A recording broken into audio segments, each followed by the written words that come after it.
देखो सबसे पहले आपको दिया रहा था instruction, intermediate examination 2023 annual English model set, ये है। इसी तरह से जो है आपके एग्जाम में पूछे जाएंगे, ठीक है।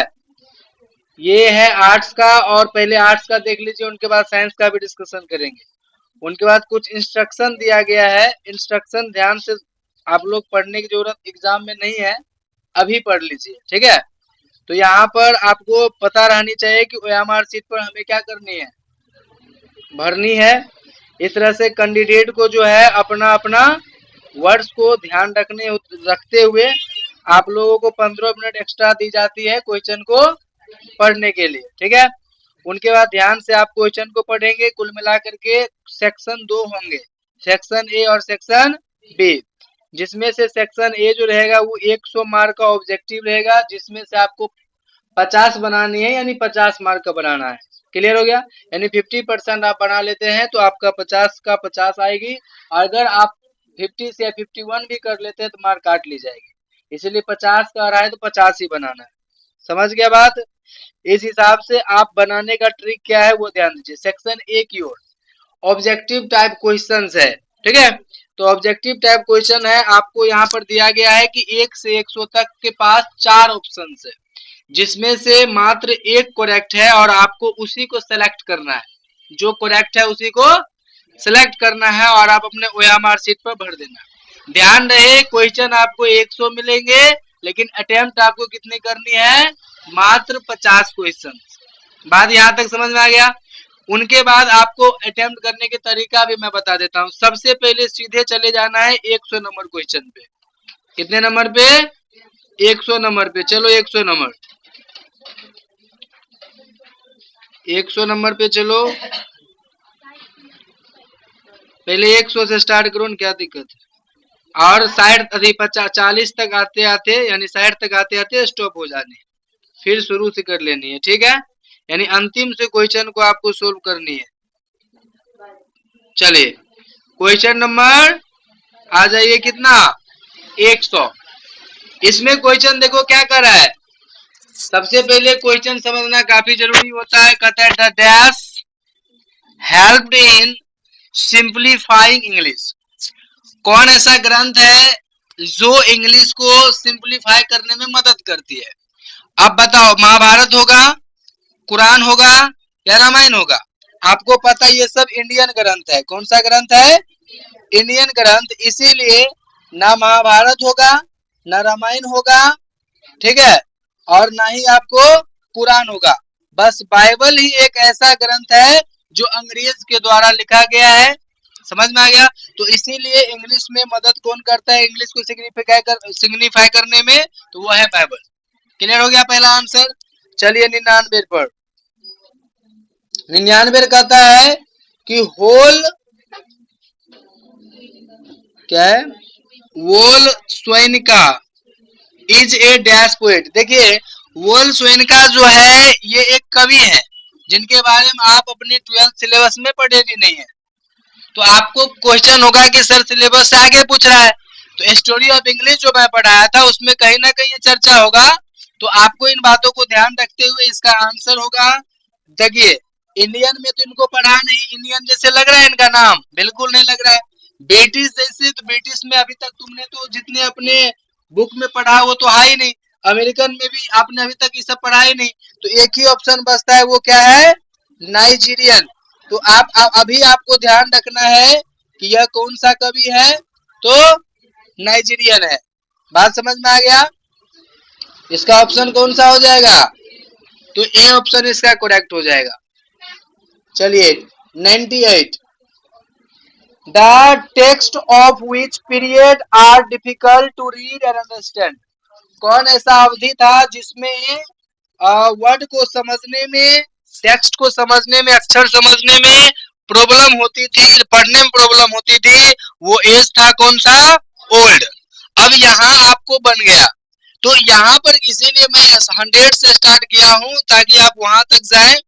देखिए आप लोग साइलेंट रहेंगे, बात नहीं करेंगे, नहीं तो यहाँ पर जो रिकॉर्डिंग होगा दिक्कत होगा, ठीक है। हाँ, तो यहाँ पर ओल्ड इंग्लिश होगा। आपको पता है तो आपने क्या मार दिया? Old English. तो इसीलिए यहाँ दिमाग लगने की जरूरत नहीं है, जो आ रहा है मतलब आ रहा है, जो नहीं आ रहा है उसको स्किप करके आगे बढ़ेंगे।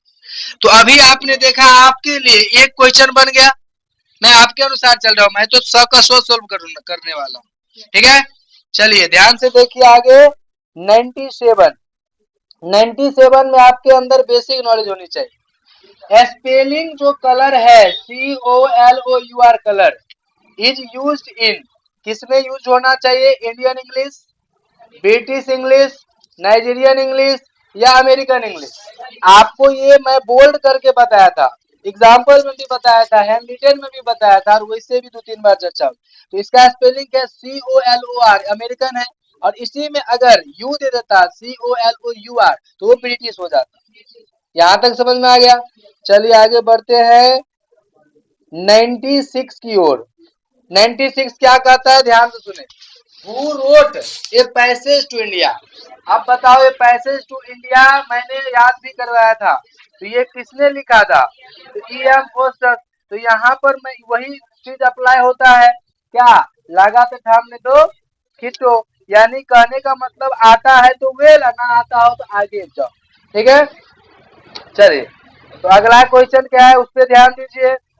तो old English period is characterised by, characterised by का मतलब होता है कि ओल्ड इंग्लिश को किन से चरित्र किया जा रहा है, ठीक है। तो यहाँ पर कैरेक्टराइज का मतलब विशेषता भी होता है, समझ गए। तो ओल्ड इंग्लिश पीरियड को जो है कौन ऐसा चीज है जो विशेषता बताता है, तो किसके द्वारा होता है बताओ? वोकेबलरी होगा क्या, मूड होगा या जेंडर होगा? तो तीनों ऑप्शन में होगा, इसका होगा इनफ्लेक्शन। तो इनफ्लेक्शन के थ्रू ओल्ड इंग्लिश को विशेषता बताई जाती है। ध्यान रखिएगा, ना वोकेबलरी, ना मूड, ना जेंडर। वोकेबलरी मतलब होता है शब्दकोश, मूड मतलब होता है मिजाज या इच्छा, और जेंडर मतलब होता है लिंग। तो इस हिसाब से हम इंग्लिश को डिफाइन नहीं कर सकते। इंग्लिश को डिफाइन करने के लिए इनफ्लेक्शन होना चाहिए, जो कि आपके ओल्ड इंग्लिश में था, और उन्हीं से इंग्लिश को जाना गया। बात समझ में आ गया? अब अगला क्वेश्चन पे चलते हैं, वो क्या है 94। हु रोट, ये है हकलेबेरी थीम। अब ये हकलेबेरी थीम तो आपको याद करवाए नहीं है, नहीं याद करवाए, तो इसको आपको एग्जाम में छोड़ देनी है, आगे बढ़नी है, लेकिन अभी तो बनानी है। तो चलिए इसका आंसर क्या होगा 94 का? Mark Twain. अभी याद कर लो, ठीक है। तो ध्यान रखिएगा, हकलेबेरी फिन जो लिखा है उसका राइटर का नाम है मार्क ट्वेन। अब यहाँ पर एक नया चीज आपको देखने को मिला। खैर चलिए आगे बढ़िएगा। अगला क्वेश्चन है आपके पास 93। द मिडिल इंग्लिश है डैश डायलेक्ट। अब आप बताओ, ओल्ड इंग्लिश के पास कितने डायलेक्ट थे? 4। मिडिल के पास कितने थे? तो ये तो सीधे सीधे हमें पता है, तो इसमें दिमाग लगाने की जरूरत नहीं है। तो डायरेक्ट क्या हो जाएगा यहाँ पर? 5। समझ गए? यहाँ तक कोई दिक्कत है? नहीं ना दिक्कत? चलिए अगला क्वेश्चन। अगला क्वेश्चन है English is used in China as a dash language. अब बताओ, चाइना में मैं जब 5 देश का नाम कहने के लिए बोले थे जहाँ पर सेकेंड रूप में प्रयोग होता है, कहीं फॉरेन रूप में प्रयोग होता है, तो चाइना भी उसमें एक देश था जिसमें कौन से इंग्लिश के रूप में इंग्लिश का प्रयोग किया जाता था? बताओ, सेकेंड लैंग्वेज के रूप में, या फॉरेन लैंग्वेज के रूप में, या फर्स्ट या थर्ड? तो आंसर होगा फॉरेन। बात समझ में आ गया? इसमें और भी देश आते थे जिनको नाम आपको याद रखना पड़ेगा। यहाँ चाइना पूछा है, हो सकता है वहाँ दूसरा कुछ पूछ दे। तो चाइना में फॉरेन लैंग्वेज के रूप में प्रयोग होता है। समझ गए बात? चलिए आगे बढ़े। Who wrote Macbeth and Julius Caesar? ये लग रहा है बिल्कुल आसान है, जो आपने कई बार याद किया है, वो है शेक्सपियर। कोई दिक्कत है यहाँ तक? इसमें दिमाग लगाने की कोई जरूरत नहीं है, ग्रामर ने कंफ्यूज करेगा। आ रहा है तो वेल, ना आ रहे तो भी वेल, आगे बढ़ो, ठीक है। चलिए आगे चलिए। Who has been personified ode to autumn? अब ओड टू ऑटम जो कविता पढ़ा है उसमें आपको चर्चा किया गया है, कौन से मौसम को उसमें चर्चा किया गया है? तो ऑटम को पर्सोनिफाई किया, ऑटम को विशेषता बताया है। किसमें? जॉन किट्स ने ऑड टू ऑटम में, ठीक है। किताब से मतलब कविता से ही पता लगा, ऑड टू ऑटम यानी ऑटम। समझ गए? तो यहाँ पर ऑटम को इन्होंने क्या किया, विशेषता बताया। 90 90 क्या कर रहा है वो ध्यान से सुनिए। 90 हो गया है 89 की ओर। तो 89 में क्या है, डैश इज इनविटेबल। अब इसमें बताओ लाइव होगा, वॉकिंग होगा, डेथ होगा या टॉकिंग होगा। कौन ऐसा चीज है जो मतलब मरणशील है, यानी एक ना एक दिन मरना ही है। तो अब बताओ इसमें डेथ है जो निश्चित है कि होगा ही होगा। तो इनविटेबल मतलब निश्चित है। तो कौन चीज इनविटेबल है, तो डेथ इनविटेबल है। ये आपने दो कविता में पढ़ा, एक sweetest love I do not go में भी पढ़ा कि भाई डेथ तो एक ना एक दिन निश्चित है, और एक now the leaves are falling fast में भी पढ़ा। तो ध्यान से रखना इन बातों को। चलिए अगला, Eliot belonged to dash a century. अब तुम बताओ इलियट कौन से एज के कवि हैं, 18th के, 16th के, 19th के या 20th के। तो आंसर होगा इसका 20th, क्योंकि ये मॉडर्न एज के कवि थे। टी.एस. एलियट यहाँ भी देख सकते हो आप, मैकेविटी द मिस्ट्री कैट लिखा, 1888 में जन्म हुआ और 1965 में इनका देहांत हो गया। मतलब 1888 मतलब 19वीं शताब्दी, और इसका जिंदगी रहा 1965 तक, यानी 20वीं शताब्दी तक। तो इसका जिंदगी 20वीं शताब्दी में आके खत्म हुआ। तो इसका मतलब ये 20वीं सदी के कवि थे, मॉडर्न एज के कवि थे, 20th सेंचुरी। इसीलिए ऑप्शन नंबर डी बिल्कुल करेक्ट होगा। इन बातों को ध्यान रखना, ठीक है। चलिए अगला क्वेश्चन देखो, the speaker in the poem snake through dash at the snake. यहाँ पर बड़ा सुंदर लॉजिक बताया है कि बताओ स्नेक पर जो स्पीकर थे वो क्या चीज़ फेंका। तो एक स्टिक फेंका, रॉड फेंका, ए लॉग फेंका या ए बैट फेंका। बैट तो फेंका नहीं, स्टिक फेंका क्या, नहीं स्टिक नहीं फेंका, लकड़ी का एक टुकड़ा फेंका था जिसको हम लोग लॉग कहते हैं, ए लॉग, ठीक है। अभी याद रखो जो कंफ्यूज हो रहा है, लॉग मतलब लकड़ी का टुकड़ा जो उस पर फेंका था। स्टिक नहीं फेंका था, ना ही रोड फेंका था, ना ही बैट फेंका था। समझ गए, स्टिक आंसर नहीं होगा, कंफ्यूज मत होना। चलिए अभी कंफ्यूज हो जाओ, एग्जाम में कंफ्यूज मत होना। आगे चलो, 86 में क्या कहता है, दारू वाला पोएट्री इज। दारू वाला का पोएट्री कैसा था बताओ। इसमें इम्प्रेशनिस्टिक था, सिंबॉलिक था, मिस्टेरियस था या आइडियलिस्टिक था। अब आपका ऑप्शन बताओ क्या होगा। मिस्टेरियस इस मैकेविटी था। दूसरा बताओ ऑप्शन और चूज करो, अनुमान भी लगा सकते तू लोग अभी फिलहाल। तो 86 में जो है इम्प्रेशनिस्टिक याद रखना, ठीक है। तो इसका जो सही आंसर है वो है इम्प्रेशनिस्टिक। दारू वाला क्या लिखा था, फायर हिम, जो वो पछताने के लिए बाद में उनसे प्रेयर किया, प्रार्थना भी किया, तो वो उन्होंने इम्प्रेस्टिक हो गया वो, ठीक है। तो यहाँ पर ध्यान रखिएगा 86 का इम्प्रेशनिस्टिक होगा। क्लियर है यहाँ तक। आगे देखो 85 में क्या कहता है कि the poet is in the grandmother's house begs at dash door. बताओ फ्रेंड्स के दूर जाता था वो भीख मांगने के लिए, या स्ट्रेंजर के दूर जाता था, फैमिली के दूर जाता था या इनेमी के दूर जाता था। बताओ, नहीं फैमिली के यहाँ नहीं जाते थे, ना फ्रेंड्स के यहाँ, ना दुश्मन के यहाँ, ना दोस्त के यहाँ, ना परिवार के यहाँ। वो स्ट्रेंजर के यहाँ जाते थे, अजनबी के यहाँ। लेकिन उसे वो प्यार नहीं मिल पाता था जो प्यार उन्हें दादी माँ दिया था। समझ में आ गया यहाँ तक। स्ट्रेंजर्स मतलब अजनबी के यहाँ जाता था। ध्यान रखिएगा इस शब्द को। अगला क्वेश्चन क्या है वो ध्यान दो। अगला क्वेश्चन है कि इन स्नेक लॉरेंस डिनाउंस्ड द आर्टिफिशलिटीज, है ना जी, आर्टिफिशलिटीज ऑफ डैश लाइफ। बताओ कौन से लाइफ को वो इसमें जिक्र किया है डी.एस. लॉरेंस ने, जो स्नेक लिखा था। तो आप इसमें आंसर बताओ फटाफट जो आप पढ़े हैं। तो मॉडर्न लाइफ की चर्चा किया था कि जो शिक्षा उन्हें मिला था मॉडर्न जीवन में, वो इन्हें ये कह रहा था कि सांप को मार दो। फिर जो उनके मॉरलिटी वाले शिक्षा था वो क्या कहता था कि सांप को मत मारो, सांप देवता है। बाद में मारने के बाद वो पछताया भी। तो यहाँ पर उनका जो मॉडर्न शिक्षा था, मॉडर्न लाइफ था, वो ये कह रहा था कि भाई सांप को मार दो। तो यहाँ पर जो कन्फ्लिक्ट आया, दोनों के बीच में विवाद आई, वो कब आया, तो जब सांप को मॉडर्न एजुकेशन और ओल्ड एजुकेशन से जब वो ये कंपेयर किया, तो यहाँ पर हो जाएगा मॉडर्न लाइफ से उन्होंने अपने स्नेक को जोड़ा था। समझ गए? चलिए अगला क्वेश्चन क्या है, Keki and Daruwala was a dash by religion. अब बताओ हिंदू था क्या? तो आंसर नहीं, क्रिश्चियन नहीं था, मुस्लिम नहीं था, वो क्या था? पारसी था। क्लियर हो गया बात? अगला क्वेश्चन 82, देखिए बातें नहीं कीजिए, इसमें रिकॉर्डिंग भद्दा आएगा फिर। आगे देखो 82, dash is a master criminal. तो यहाँ पर क्या होगा, मास्टर क्रिमिनल कौन था? मैकेविटी। एक बार में आंसर, ज़्यादा पढ़ने की जरूरत नहीं है यहाँ पर। आगे बढ़ो, अगला क्वेश्चन है ब्रुक इंस्पायर्ड पैट्रियोटिज्म, मतलब ब्रुक जो था, रूपर्ट ब्रुक, जो दो सोल्जर लिखा है, ध्यान रखिएगा, द सोल्जर कौन लिखा है? रूपर्ट ब्रुक, जिसका जन्म कब हुआ? 1887 में, देहांत हुआ 1915 में। इंग्लैंड के रहने वाले थे, मॉडर्न कवि थे, समझ गए। और इन्हें प्राइज मिला था द स्कूल पोएट्री 1905 में।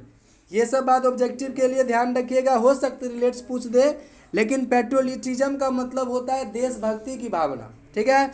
In the dash phase of the first world war, तो वर्ल्ड वार के शुरुआत में इन्होंने ऐसा किया था, सभी लोगों को जगाया, अवेयर किया, पैट्रियोटिज्म देशभक्ति की भावना जगाए।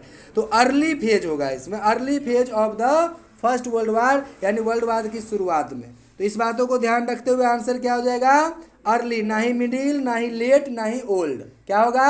अर्ली फेज, शुरुआती फेज। यहाँ तक समझ में आ गया? कोई दिक्कत है? 81 के बाद क्या होगा? 80 यानी 80। चलिए 80 की ओर। Light of step and hurt was she is taken from, ये एक लाइन है, ठीक है, कि वो क्या थी? मेरे कदम थी, और मतलब क्या कहते हैं, light of step and hurt was she, वो मेरे मतलब दिल थी और मेरा स्टेप थी, मतलब मेरा कदम थी। तो बताओ ये कहाँ चर्चा है? ये एन एपिथेट में चर्चा, जो एक सुंदर लेडी रहती है, नारी रहती है, उनके बारे में कवि लिखते हैं, वो है एन एपिथेट का लाइन। बात क्लियर है? आगे दिमाग लगाने की जरूरत नहीं है, आगे बढ़िए। 79, who is known as people's poet, लोगों के कवि किनको कहा जाता है? तो ध्यान रखिएगा, वाल्ट विटमैन को कहा जाता है, हर हमेशा ध्यान रखना है, ठीक है। पीपुल्स पोएट यानी लोगों का कवि। अगला क्वेश्चन चलो, देखो जितना बनता जाएगा अपना नोट करते जाना कि मुझे इतना बन गया, समझ गए? जो नहीं बन रहा है बाद में कि मैं बता ही रहा, और अपना आंसर कहीं लिखते जाओ, बाद में मत करना सर आंसर शीट भेजिए, अन्यथा यूट्यूब पर होगा देख लेना, ठीक। चलिए आगे 78 ना डिस्कस करेंगे, बिल्कुल। तो 78 में क्या है क्वेश्चन, कि the travellers are dash moving towards death. बताओ कौन ऐसा, मतलब कौन है ट्रेवलर्स? ह्यूमन है, अर्बन है, रूरल है, या एनिमल है? तो भैया ट्रेवलर यानी मरने के कगार पे कौन है? मनुष्य है। तो क्या कभी अर्बन यानी शहर मरता है? एनिमल यानी जानवर भी मरता है, लेकिन उसकी चर्चा नहीं है कविता में, चर्चा है किसकी? ह्यूमन की, यानी कि मनुष्य जो है वो मरने के कगार पर है। बात समझ में आ गया? बिल्कुल। आगे देखो 77 है, hoping to cease not till death is line from. बताओ ये होपिंग टू सीज कहाँ से लिया गया है? कहता है कि मृत्यु दम तक मेरा ये बदन, ये मेरा शरीर खत्म नहीं होने वाला है, ऐसे स्वस्थ, सुशील और सुंदर रहेंगे। वो कहा था सॉन्ग ऑफ माई सेल्फ में, जिसका नाम था वाल्ट विटमैन। तो बताओ सॉन्ग ऑफ माई सेल्फ होगा इसमें? बिल्कुल। आगे चलो, whose tears are like rain, किसकी आंसू वर्षा की तरह है। तो अब यहाँ पर तो कोई ऐसा कविता नहीं जहाँ वर्षा की चर्चा है, लेकिन इतना जरूर है कि वो तुम जब रोती हो तो ऐसा लगता है कि मेरा ब्लड सूख रहा, यानी तुम्हारे आंख के आंसू मेरे ब्लड के बराबर है। तो यहाँ पर आप पीपुल्स की वाइफ कह सकते हो, क्योंकि पूरे कविता में देख लो, ना सिस्टर का चर्चा था, ना ब्रोदर का चर्चा था, ना हस्बैंड का चर्चा था, समझ गए? अगर लव की बात होता ना तो हस्बैंड हो सकता था, क्योंकि माय ग्रैंडमदर हाउस में मोनोलॉग था, वो मोनोलॉग था जिसमें अपने हस्बैंड से बता रहा था कि ऐसा मुझे प्यार मिला था, लेकिन अब ऐसा नहीं है। लेकिन ये जो बात है वो स्वीटेस्ट लव नोट हुई है, जब जॉन डन अपने पत्नी को बोलते हैं उस समय की बात है। तो क्या है? द पोएट्स वाइफ का जो आंसू है वो किसके तरह है? रैन की तरह, वर्षा की तरह बह रहा है, बह रहा है। समझ गए यहाँ तक? अगला पॉइंट चलो। 75 एट 12 CB वाज एट, जब वो 12 वर्ष का था तो वो कौन से स्कूल में दाखिला था उनका? तो प्राइमरी स्कूल में। कोई दिक्कत? चलिए, अब यहाँ अपना दिमाग मत लगाना। 5 वर्ष में एडमिशन होता है बच्चे को, 6 वर्ष में वो तो मिडिल में भाग जाएगा, ऐसा मत लगाना। प्राइमरी का चर्चा है कविता में, मतलब प्राइमरी, कविता नहीं है, कहानी है, तो कहानी में प्राइमरी है तो प्राइमरी की चर्चा करना है। आगे बढ़ो। Our ancestors enjoy dash rule, बताओ। होम रूल, ये तो रटले है, सीधा महात्मा गांधी का है। ठीक है, चलिए आप लोग बनाए गम। लेमोब is a man of dash temperature, लेमोब जो था किस टाइप के लोग था? हैप्पी मिजाज के, खुश मिजाज के, मैड यानी पागल मिजाज के, या निगेटिव मिजाज के, या नर्वस सिस्टम उसका खराब था? तो आंसर है नर्वस सिस्टम खराब था, बार बार बेहोश हो जाता था। मतलब उसको क्या था? इसकी बीमारी थी, वो हार्ट अटैक वाली बीमारी, तो उसका मतलब वो नर्वस से रिलेटेड है। नाटक भी दिखाए थे मोबाइल में, ध्यान रखना, भूलना नहीं। आगे चलो, हल्ला नहीं करो नहीं तो डिस्कशन बंद हो जाएगा। Martin Luther King junior dislike dash discrimination, ये क्वेश्चन बच्चे को कई बार कंफ्यूज करता है और ये कई बार पूछा भी है। यहाँ पर 2 बच्चा कंफ्यूज होता है, एक होता है कास्ट, एक होता है रेसल में, क्योंकि कास्ट मतलब भी होता है जाति। सॉरी, कास्ट में कंफ्यूज नहीं होगा, यहाँ कलर है ही नहीं, कंफ्यूजन वाला शब्द है ही नहीं। बहुत सारे जगह कलर और रेसल दिया है, तो कलर रेसल देख के बात हुआ, नस्लीय भेदभाव, कलर भेदभाव, तो कलर आंसर नहीं देना, रेसल देना। समझ गए? तो मार्टिन लूथर किंग जूनियर किसको डिसलाइक करते थे, ना पसंद करते थे? तो रेसल भेदभाव को। चलिए आगे बढ़ते हैं। नटालिया डॉग इज नेम, देखो आ गया ना नटालिया के कुत्ता का नाम, जिसके कारण झगड़ा हुआ था दोनों के बीच में। अच्छा बताओ, नटालिया का जो उसमें मेन कैरेक्टर है, उस लड़का का, उसका नाम क्या है? उस लड़का का नाम क्या है जो जाता है शादी के प्रपोजल लेके? लेमोब नाम है, ठीक है। और लड़की के पापा का नाम क्या है? नटालिया के कुत्ता का नाम क्या है? लिप। तो यहाँ पर मैं उस दिन भी कंफ्यूज कर दिया था और आज भी कर रहा हूँ, तो लिप आंसर क्लियर रख लो। समझ गया? चलिए आगे। लिप कैसे याद रखोगे पता है? मान लीजिए भूल गया तो कैसे याद रखोगे? लड़की है नटालिया और लिपस्टिक कौन लगाती है? बताओ, लड़की लगाती है ना, इसलिए याद रखना, रिलेट्स करते याद रहेगा। आगे देखो, what कैरेक्टराइजेज new India after independence, बताओ इंडिपेंडेंस के बाद न्यू इंडिया के लिए क्या विशेषता है? बताओ जल्दी। कॉन्फिडेंस एंड आइडियलिज्म, कॉन्फिडेंस बढ़ा, आइडिया भी बढ़ा, या गुस्सा बढ़ा, या गुलाम हो गया, या हंगर और डिसीजेज, भूखा हुआ और बीमारी हो गया? बताओ क्या होगा? तो आंसर नंबर ए, कॉन्फिडेंस बढ़ा लोगों को, और साथ साथ अच्छे अच्छे आइडिया भी आए, आइडियलिज्म भी आए, तब ना संविधान भी रचा गया, रूल्स बनाए गए। आगे बढ़िए, ये सबसे आसान क्वेश्चन है। एट फर्स्ट बेंजी कैप्ट, कितना बताओ? 10 और ए डजन हेन्स, बेंजी का कहानी सुना होगा, द अर्थ, उसमें कितने मुर्गी से उन्होंने अपना बिजनेस शुरू किया था? 10 और ए डजन, यानी 10 या 12 मुर्गी से शुरू किया था वो। ध्यान रखिएगा, तो 69 का आंसर जो है आपके पास ए है, यानी कि 10 और ए डजन हेन्स। ध्यान रखिएगा। अगला question, freedom of press is restricted during, अब तुम लोग पहले क्वेश्चन तो ये बताओ कि ये लाइन कंसेप्ट किस लेसन का है? बताओ जल्दी, इसका आंसर तो बाद में करेंगे, पहले वो बताओ। फ्रीडम ऑफ प्रेस, प्रेस की चर्चा किस लेसन में है? बताओ, इसी को तैयारी कहते हैं। अभी तैयारी है तोरा सबके ने, अब मॉडल सेट सोल्व कर रहा है। क्या है रे? How free is the press, गधिष्ठ इंसान सब। चलो देखो इधर, तो freedom of press is restricted during, यानी कि किस चीज़ के दौरान प्रेस की आज़ादी को रोक लगा दिया गया था। तो आंसर क्या होगा, पीस यानी शांति के दौरान, या इपिडेमिक के दौरान यानी महामारी के दौरान, या डिसीज मतलब बीमारी के दौरान। आंसर होगा वार के दौरान, युद्ध के दौरान जो है फ्रीडम प्रेस को रोक दिया गया, यानी प्रेस की आज़ादी को रोक दिया गया। चलिए आगे बढ़िए। In traditional society A pregnant women is primarily supported by, पहले ज़माने के सोसाइटी में एक प्रेग्नेंट वुमेन को किन से मदद मिलता है सबसे पहले, तो ध्यान रखिएगा, हस्बैंड से तो आंसर है ना, रिलेटिव से तो हाँ हो सकता है, नाइबर से तो बिल्कुल नहीं, हाँ वो खाली आदि गुड़ खाने आ जाएंगे छठियार दिन।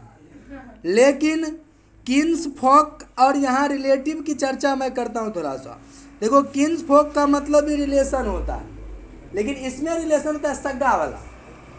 सगा जानते हो, अरे अपना भाई बहन को सगा नहीं कहते हैं। और एक होता है रिलेटिव यानी संबंधी, तो संबंधी में सब आ जाता है, मामा काका चाचा नाना। लेकिन जो अपना होता है उसको हम लोग किन्स फोक कहते हैं। इसका दो आंसर सही है, रिलेटिव भी सही है और किंग्स फोक भी सही है। तो ज़्यादातर आंसर अगर ये दोनों एग्जाम में आ जाए तो आप किंग्स फोक पे जाइएगा, क्योंकि वो कुछ ज़्यादा सगा है। तो सगा आदमी ज़्यादा ये करता है, नैहर में जब आती है लड़की तो उस समय मम्मी, उनका बहन, उसका जो भी है वो सब ज़्यादा इसको मानते हैं। तो किंग्स फोक, अगर एग्ज़ाम में किंग्स फोक ना रहे और रिलेटिव्स रहे तो आप रिलेटिव में जाइएगा। अब फैमिली रहे ना तो सबसे पहले उसमें जाइएगा, क्योंकि फैमिली तो सबसे निकट हो गया ना। और नैहर की बात रहे, मैके की बात रहे, उसमें और पहले जाइएगा, समझ गए। तो इसमें भी बेस्ट ऑप्शन चूज करना पड़ेगा, नहीं तो थरथराते रहना एग्जाम में। अगला क्वेश्चन देखो, सबसे सुंदर टिकाऊ सुंदर आंसर इसका दो। CB was a 12 years old dash boy, Japanese boy. तो समरी में भी एकदम याद किया है, जापान के रहने वाला था ये। और सीबी बताओ कौन से कहानी में है, गुड, तो द आर्टिस्ट में है। आगे बढ़ो। अच्छा, द आर्टिस्ट का लेखक कौन है, शिगा नोया। चलो आगे बढ़ते हैं। 65 which of the following things were not relevant in pre historical times. कहता है कि पहले ऐतिहासिक समय में, ठीक है ना, कौन ऐसा चीज़ है जो रिलेवेंट नहीं है, ठीक है। यानी कि रिलेवेंट का मतलब क्या होता है कि मान्य नहीं है। Which of the following things were not relevant in pre historical time. तो इन्वेंशन ऑफ लैंग्वेज, लैंग्वेज का आविष्कार नहीं हुआ था, या इन्वेंशन ऑफ प्रिंटिंग टेक्नोलॉजी का नहीं हुआ था, ये तो नहीं हुआ था। लेकिन आपको टेमिंग एंड एनिमल्स चर्चा किसका है आपके बुक में हिस्टोरिकल टाइम, ये है यूटिलाइजेशन ऑफ फायर। समझ गए, फायर का प्रयोग ने भूचाल ला दिया विकास में। तो ये बताओ, ये यूटिलाइजेशन ऑफ फायर किस लेसन का वर्ड है, द अर्थ का नहीं है, ideas that have help mankind का है। समझ गया, हाँ, ध्यान से ध्यान दो। आगे बढ़ो। 64 dash is sweltering with the heat injustice and operation. सबसे पहले आंसर देने से पहले तो ये बताओ, ये किस पार्ट से लग रहा है तुम्हें, आई हैव ड्रीम। जखने कह रहा है इनजस्टिस, समझ लेना आई have dream. Operation I have dream, sweltering I have dream. ये लाइन पूछ सकता है। तो बताओ ये किसका चर्चा था, न्यूयॉर्क का चर्चा था क्या, टेक्सास का, चिकागो का। तो आंसर है मिसिसिपी का, मिसिसिपी का चर्चा है, ध्यान रखना। देखो लाइन बाय लाइन पढ़ने का यही फायदा होता है, और कुछ फायदा नहीं होता। आगे बढ़ो। द न्यू रोल नानू काका गेव नरेटर। नरेटर किसको कहते हैं, यहाँ पर लेखक ही नरेटर है। तो बताओ इसमें नरेटर को कौन सा रोल दिया गया था। तो आंसर होगा ड्राइवर का, वो प्रोफेसर का नहीं, मिनिस्टर का नहीं, कुक का नहीं, ड्राइवर का।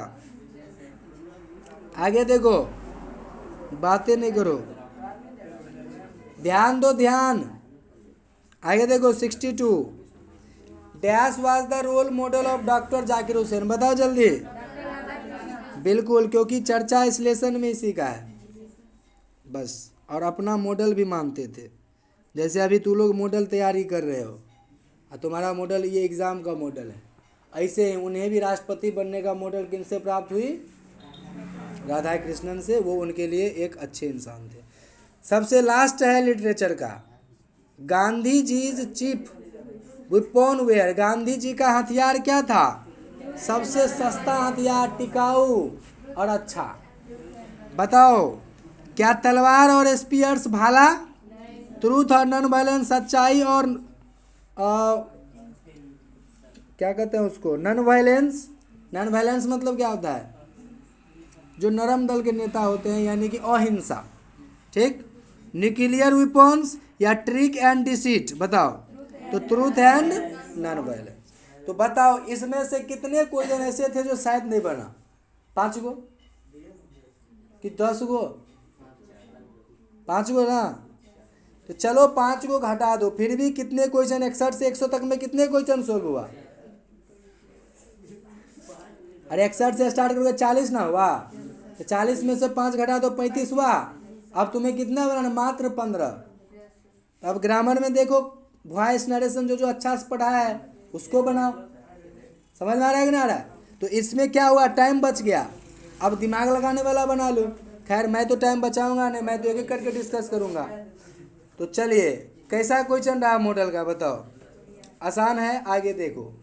1-2 क्वेश्चन तो रहेगा ही जो आपको लगेगा कि हम नहीं पढ़े हैं, क्योंकि वो इंटेलिजेंट बच्चे के लिए है। तो जो इंटेलिजेंट हो बढ़ो। चलिए, see dash the mail last week.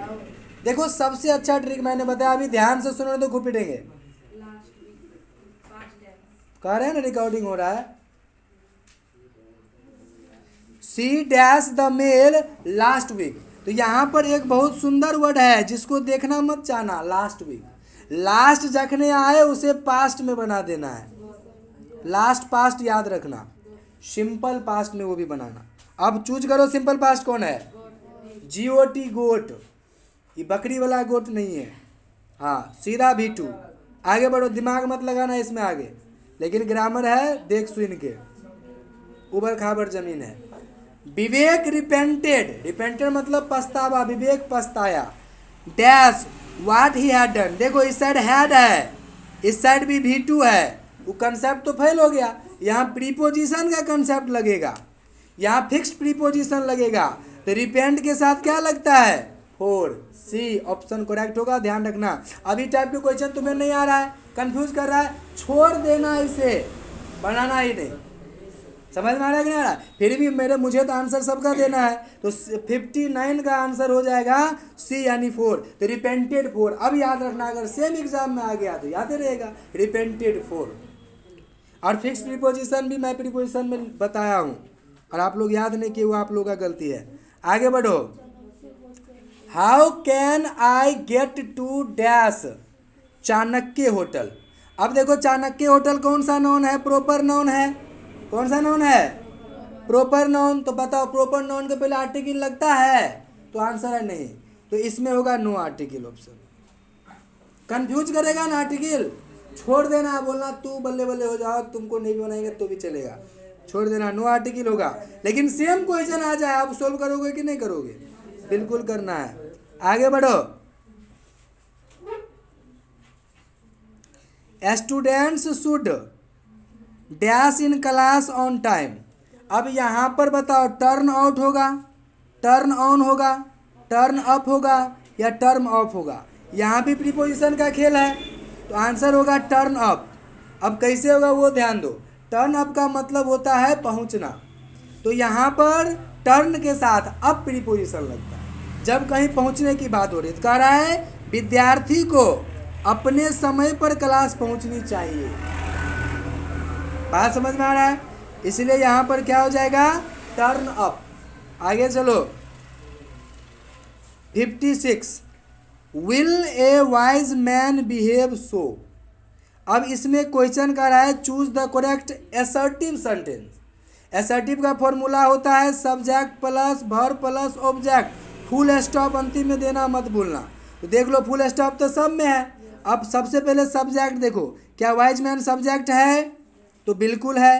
तो ए यहाँ पर छूट गया है, ए वाइज मैन नहीं ना जी, तो ये ऑप्शन तो यही कटो।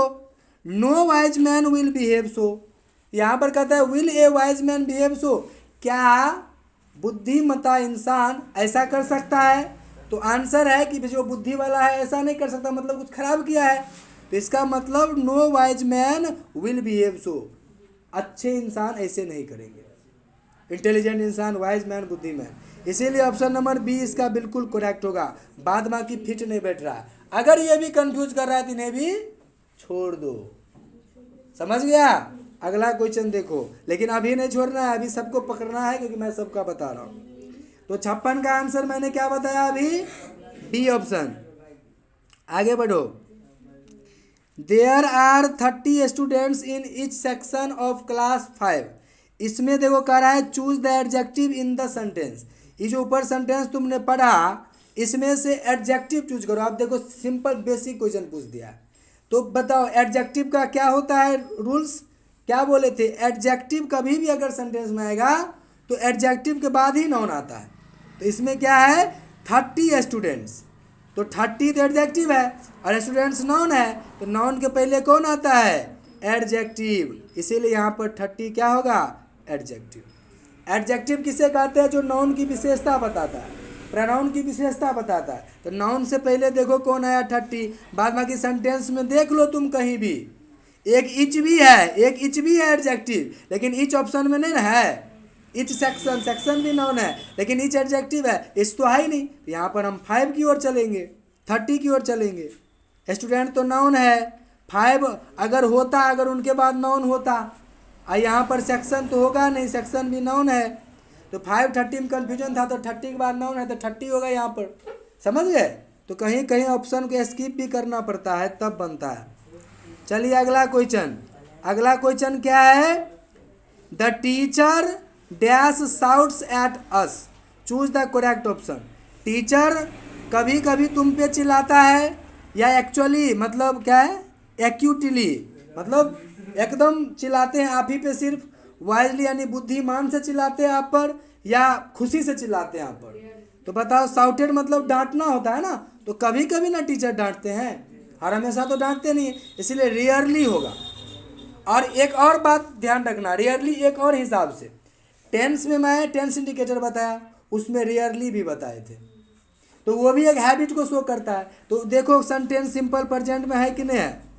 साउट्स मतलब सिंपल प्रेजेंट हुआ ना जी, V5 हुआ ना जी, तो इनसे भी पता चल गया। साउट्स यानी सिंपल प्रेजेंट, उसका उल्टा पूछ दिया है। हम क्या बोले? टेंस इंडिकेटर से सेंटेंस को चूज करना है, या सेंटेंस से टेंस इंडिकेटर को चूज करना है। रेयरली, कभी कभी, रेयरली समटाइम्स पढ़ा है ना जी। तो आगे बढ़ो। अगला, what type of sentence is this? नीचे दिए गए एक सेंटेंस है, देखो, डिनर इज एट 8 PM, यानी रात का खाना कितना बजे है? 8 बजे है। बताओ ये डिक्लेरेटिव सेंटेंस होगा, या एक्सक्लामेटरी होगा, या इम्पेरेटिव होगा, या इंट्रोगेटिव होगा? अब तो यहाँ ये सोचना पड़ेगा, सर एक्सक्लामेटरी तो मैं पढ़ा हूँ जिसमें मार्क ऑफ एक्सक्लामेशन होता है, तो क्या इसमें है? तो नहीं है। तो चलिए सर जी, इसमें फुल स्टॉप है तो इंट्रोगेटिव भी नहीं होगा क्योंकि इसमें क्वेश्चन मार्क होता है। तो 2 ऑप्शन तो इतने कट गया। अब कनी मनी बचा इम्पेरेटिव सेंटेंस। तो सर जी इम्पेरेटिव सेंटेंस में जो है फुल स्टॉप तो होता है, चलिए यहाँ तक सही है। एक है डिक्लेरेटिव सेंटेंस, तो थोड़ा सा ये समझा दीजिए डिक्लेरेटिव सेंटेंस होती क्या है? तो डिक्लेरेटिव सेंटेंस होता है असर्टिव सेंटेंस। कौन सा सेंटेंस? असर्टिव, जिसका फॉर्मूला क्या होता है? Subject plus verb plus object. तो डिनर क्या है? सब्जेक्ट है, इज क्या है? वर्ब है, और एट 8 PM क्या है? ऑब्जेक्ट कहो या कंप्लीमेंट कहो। तो ऑप्शन नंबर ए बिल्कुल करेक्ट होगा। समझ गए? इंपेरेटिव अगर होता है तो डायरेक्ट मेन वर्ब का पहला फॉर्म से शुरू होता, ज़्यादातर। ध्यान रखना, इंपेरेटिव में क्या क्या बोध कराता है? Request, advice, order. ये है ही रिक्वेस्ट, एडवाइस, ऑर्डर, कुछ नहीं, सिंपल बात है। इसीलिए असर्टिव, जिसको डिक्लेरेटिव कहते हैं। समझ में आया नया चीज़ अभी?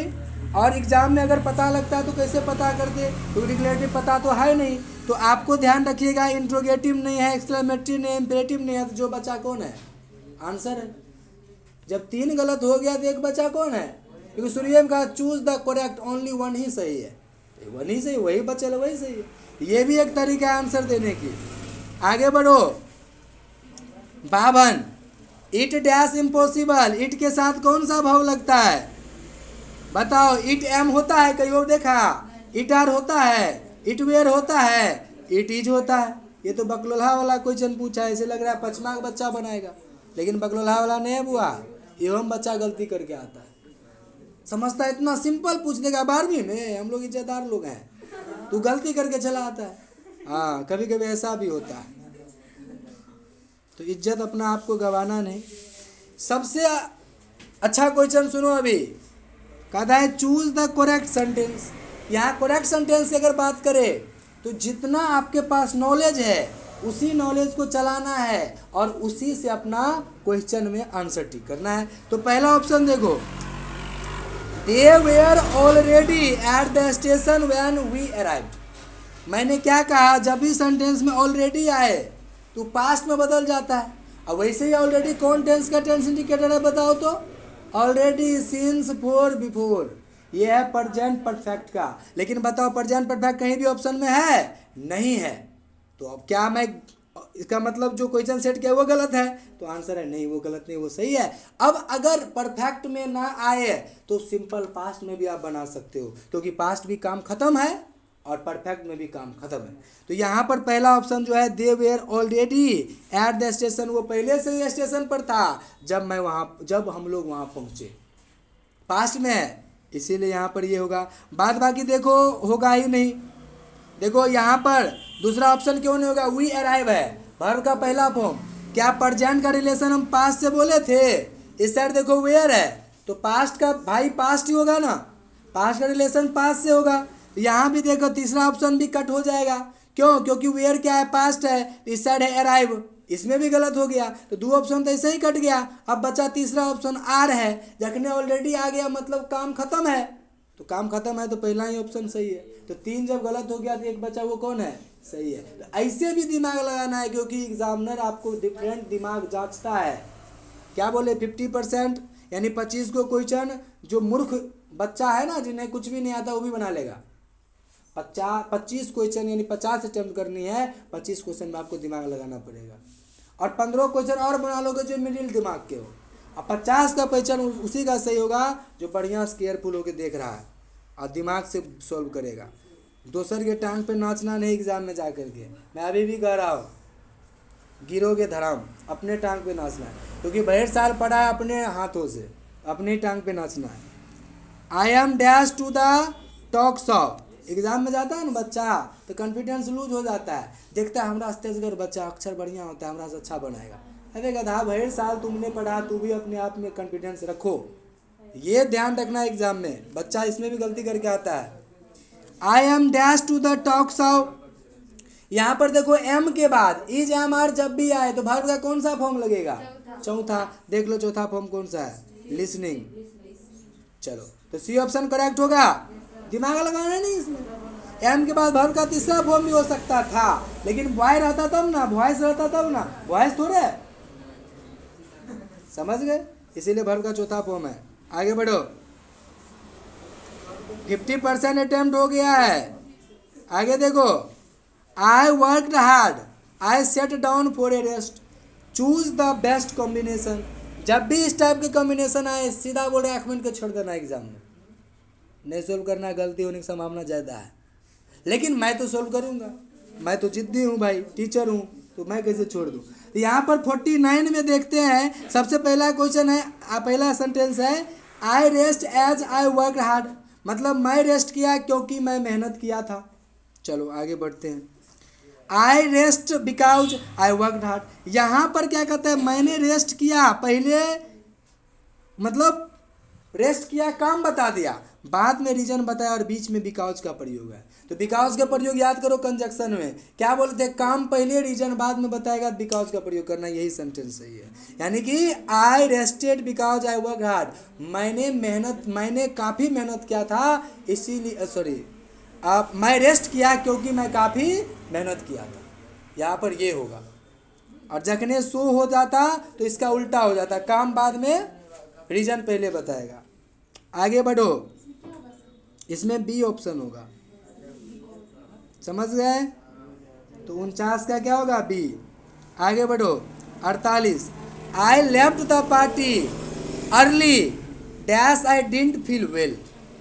देखिए यहाँ पर लेफ्ट द पार्टी, वर्ब का दूसरा फॉर्म प्रयोग है लेफ्ट, डिडंट फील वेल ये भी पास्ट है। तो अब यहाँ पर कंजक्शन चूज करना है, तो अब बताओ कौन सा होगा? आई लेफ्ट द पार्टी, मैंने पार्टी छोड़ दिया सवेरे, dash I didn't feel, dash मैं अच्छा फील महसूस नहीं करता था। तो बताओ क्या होगा? बिकॉज होगा क्या? बिकॉज ही होना चाहिए, ठीक है। तो इसमें ऑप्शन 48 का जो है क्या होगा? ए, बिकॉज होगा। क्यों? क्योंकि इसमें भी देखो करा है, पहले काम बोल दिया, मैंने पार्टी छोड़ दिया सवेरे, बिकॉज क्योंकि मुझे अच्छा नहीं लगता था, समझ गए? बट होगा या नहीं? बट होगा तब जब एक दूसरे का अपोजिट बताएगा। जैसे पार्टी में तुमने कॉफी लिया लेकिन मैं चाय, एक दूसरे का उल्टा है, समझ गए? तो यहाँ बट होगा। अनटिल तो होगा ही नहीं, क्योंकि यहाँ निगेटिव ऑलरेडी है, और सो तो होगा ही नहीं, इसीलिए बिकॉज होगा। अगर कंफ्यूजन है कंजक्शन में तो इसे भी भगवान के नाम लेके छोड़ देना। अभी तक में क्या बना है? 2 4 तो बन ही गया होगा, नहीं बना? खैर आगे बनेगा, टेंशन ना लो। जिसमें कंफ्यूजन है उसे छोड़ देना। आगे एग्जाम की बात मैं कर रहा हूँ, अभी की नहीं, अभी सब करते हैं। If I make a mistake, अगर मैं मिस्टेक करता हूँ, यहाँ से देखो रे बउआ, मेक वर्ब का पहला फॉर्म है, यानी प्रेजेंट है, तो सेकेंड सेंटेंस किस में बनना चाहिए? या तो फ्यूचर में बनेगा। तो देखो ऑप्शन कहाँ पर है, विल पनिश देल है कि नहीं देल है? तो आँख मूंद के आंसर दोगे कि आँख खोल के? आँख खोल के 4 ऑप्शन देखना और आँख मूंद के टिक लगाना, फिर आँख खोल के बिंदी देना। कहाँ? अपने ओएमआर शीट में। तो विल पनिश होगा इसका आंसर। देखो सिंपल प्रेजेंट आया, सिंपल फ्यूचर उस साइड होगा, कुछ सोचने की जरूरत नहीं। समझ में आया कि नहीं आया रे? आगे देखो, do you dash work next week. अब यहाँ पर नेक्स्ट दिया गया है। अब तो नेक्स्ट तो तब होता जब इसमें फ्यूचर की बात होती।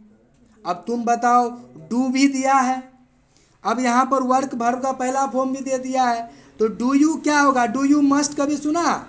डू यू मस्टंट नोट सुना? डू यू हैव सुना होगा। जब डू या डज का प्रयोग पहले हो तो डू हैव एक ही अर्थ यहाँ दे रहा है, समझ गया? इसीलिए do you have work next weekend. आपको नेक्स्ट वीक में क्या करनी है? काम करनी है, मजबूरी दिखा रहा है, इसीलिए क्या होगा? Have to. बात समझ में आ गया? आगे देखो question number 45, one who knows 2 language is, वो व्यक्ति जो 2 भाषा जानता है। बताओ बायगोट उसको कहेंगे या बायलिंगुअल कहेंगे या बायगेमी कहेंगे या ब्रिटल कहेंगे? तो बायलिंगुअल कहेंगे। कैसे? बाय मतलब 2, लिंगुअल मतलब लैंग्वेज। तो जो व्यक्ति 2 लैंग्वेज जानता है उसे बायलिंगुअल कहते हैं। बात समझ में आ गया? जैसे इंग्लिश इज बायलिंगुअल, इंग्लिश में हिंदी भी होता है इंग्लिश भी होता है, बायलिंगुअल है। हम लोग बायलिंगुअल है, इंग्लिश भी बोलते हैं। कोई ट्राइलिंगुअल हो, जैसे हमू हैं, मैथिलियो बोल लेते हैं, कभी कभी भोजपुरियो फिल्म देख के बोल लेते हैं, कभी कभी इंग्लिश तो होता ही है और उनके बाद आपको हिंदी तो होता ही है। तो कहीं ना कहीं तो बायलिंगुअल मतलब 2 लैंग्वेज, ध्यान रखना। आगे बढ़ो, देखो बातें नहीं करो। आगे देखो, he was born with a silver spoon in his mouth. ये क्वेश्चन समझो, न्यू क्वेश्चन है। Choose the correct meaning of underline phrase. देखो अंडरलाइन फ्रेज है ना जी, उस फ्रेज में इसका मीनिंग ढूंढना है। तो बताओ 4 ऑप्शन में, born with a silver spoon यानी कि चांदी के चम्मच के साथ जन्म लेना, ये मुहावरा का क्या अर्थ है? इस फ्रेज का क्या अर्थ है? इस फ्रेज का अर्थ सुनो, इस फ्रेज का अर्थ है अमीर घर में जन्म लेना। देखो, to be born in a rich family, तो इसका कितना 44 का डी ऑप्शन बिल्कुल करेक्ट होगा यहाँ पर।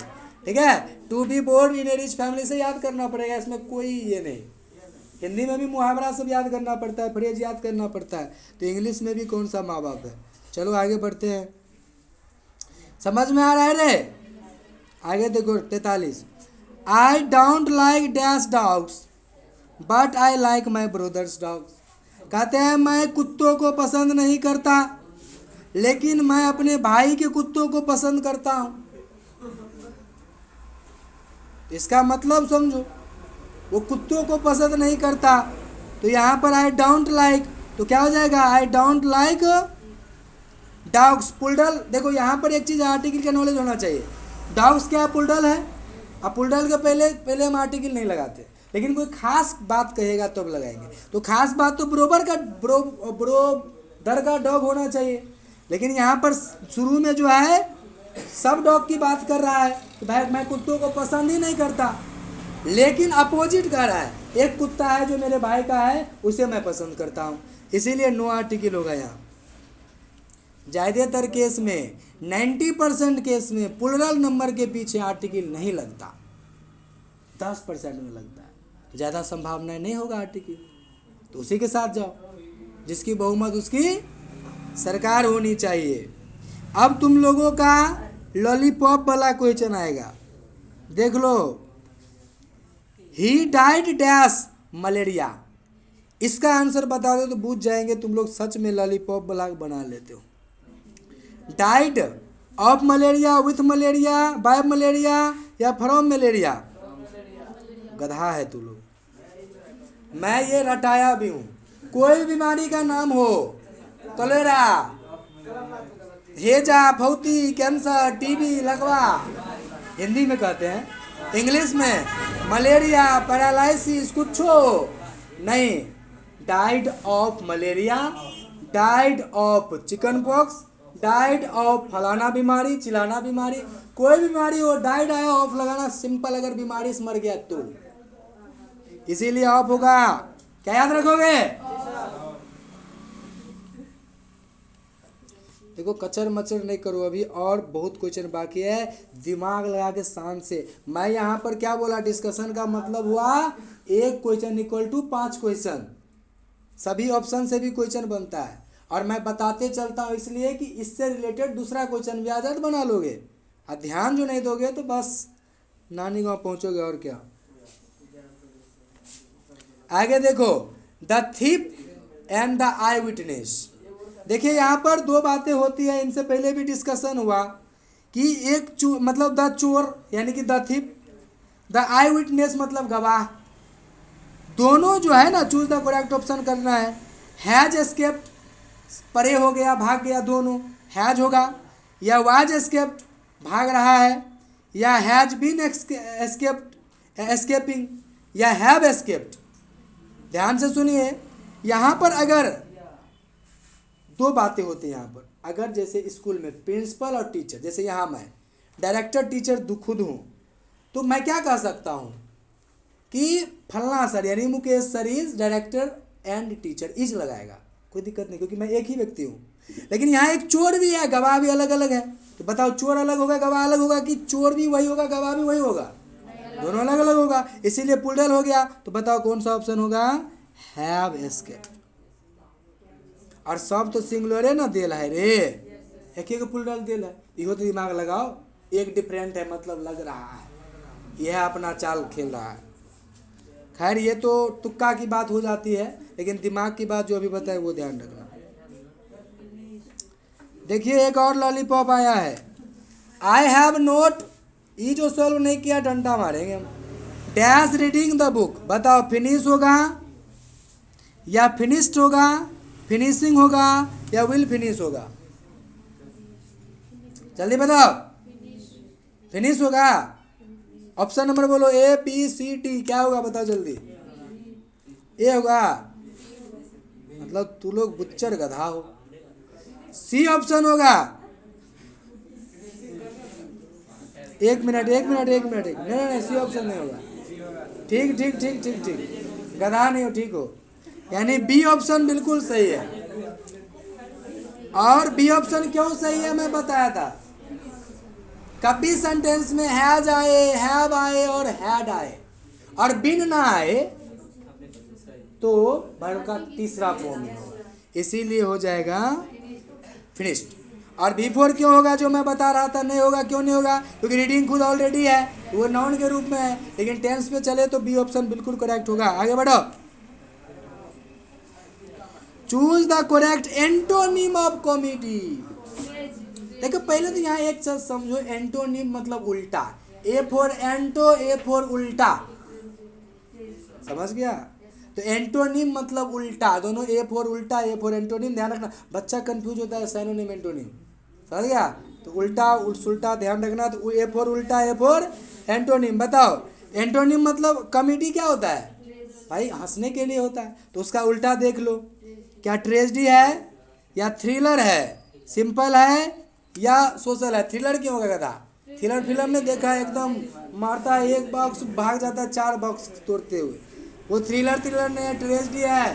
ट्रेजेडी मतलब ऐसा नाटक, ऐसा कविता, ऐसा कुछ भी जो निराशाजनक हो। तो भाई कॉमेडी हंसमुख में लोग देखता है। एक व्यक्ति के यहाँ कोई मर गया, वहाँ जा कपिल शर्मा शो चला दो, क्या अच्छा लगेगा, मतलब वहाँ ट्रेजेडी है भाई। तो यहाँ पर कॉमेडी का उल्टा क्या है, ट्रेजेडी है। आगे सुनो, choose the correct synonym of, C for सुल्टा, सी फॉर सिनोनिम। ध्यान रखना, तो सुल्टा इसका बताओ, सुल्टा मतलब पर्यायवाची सब ध्यान रखिएगा। तो बताओ ये है डेलिबरेटली। देखिए बुआ, इसमें ध्यान रखने के लिए, इसका सही आंसर देने के लिए आपको पहले तो वर्ड समझना पड़ेगा। तो यहाँ पर डेलिबरेटली का मतलब क्या होता है वो ध्यान दो। तो डेलिबरेटली का मतलब होता है जानबूझकर।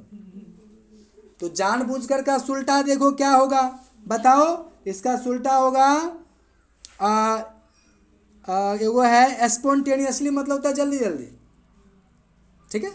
एक होता है इंटेंशनली, इंटेंशन से, ध्यानपूर्वक, तीव्रता से, ठीक है, या ध्यान से, मतलब जानबूझकर जो कहो।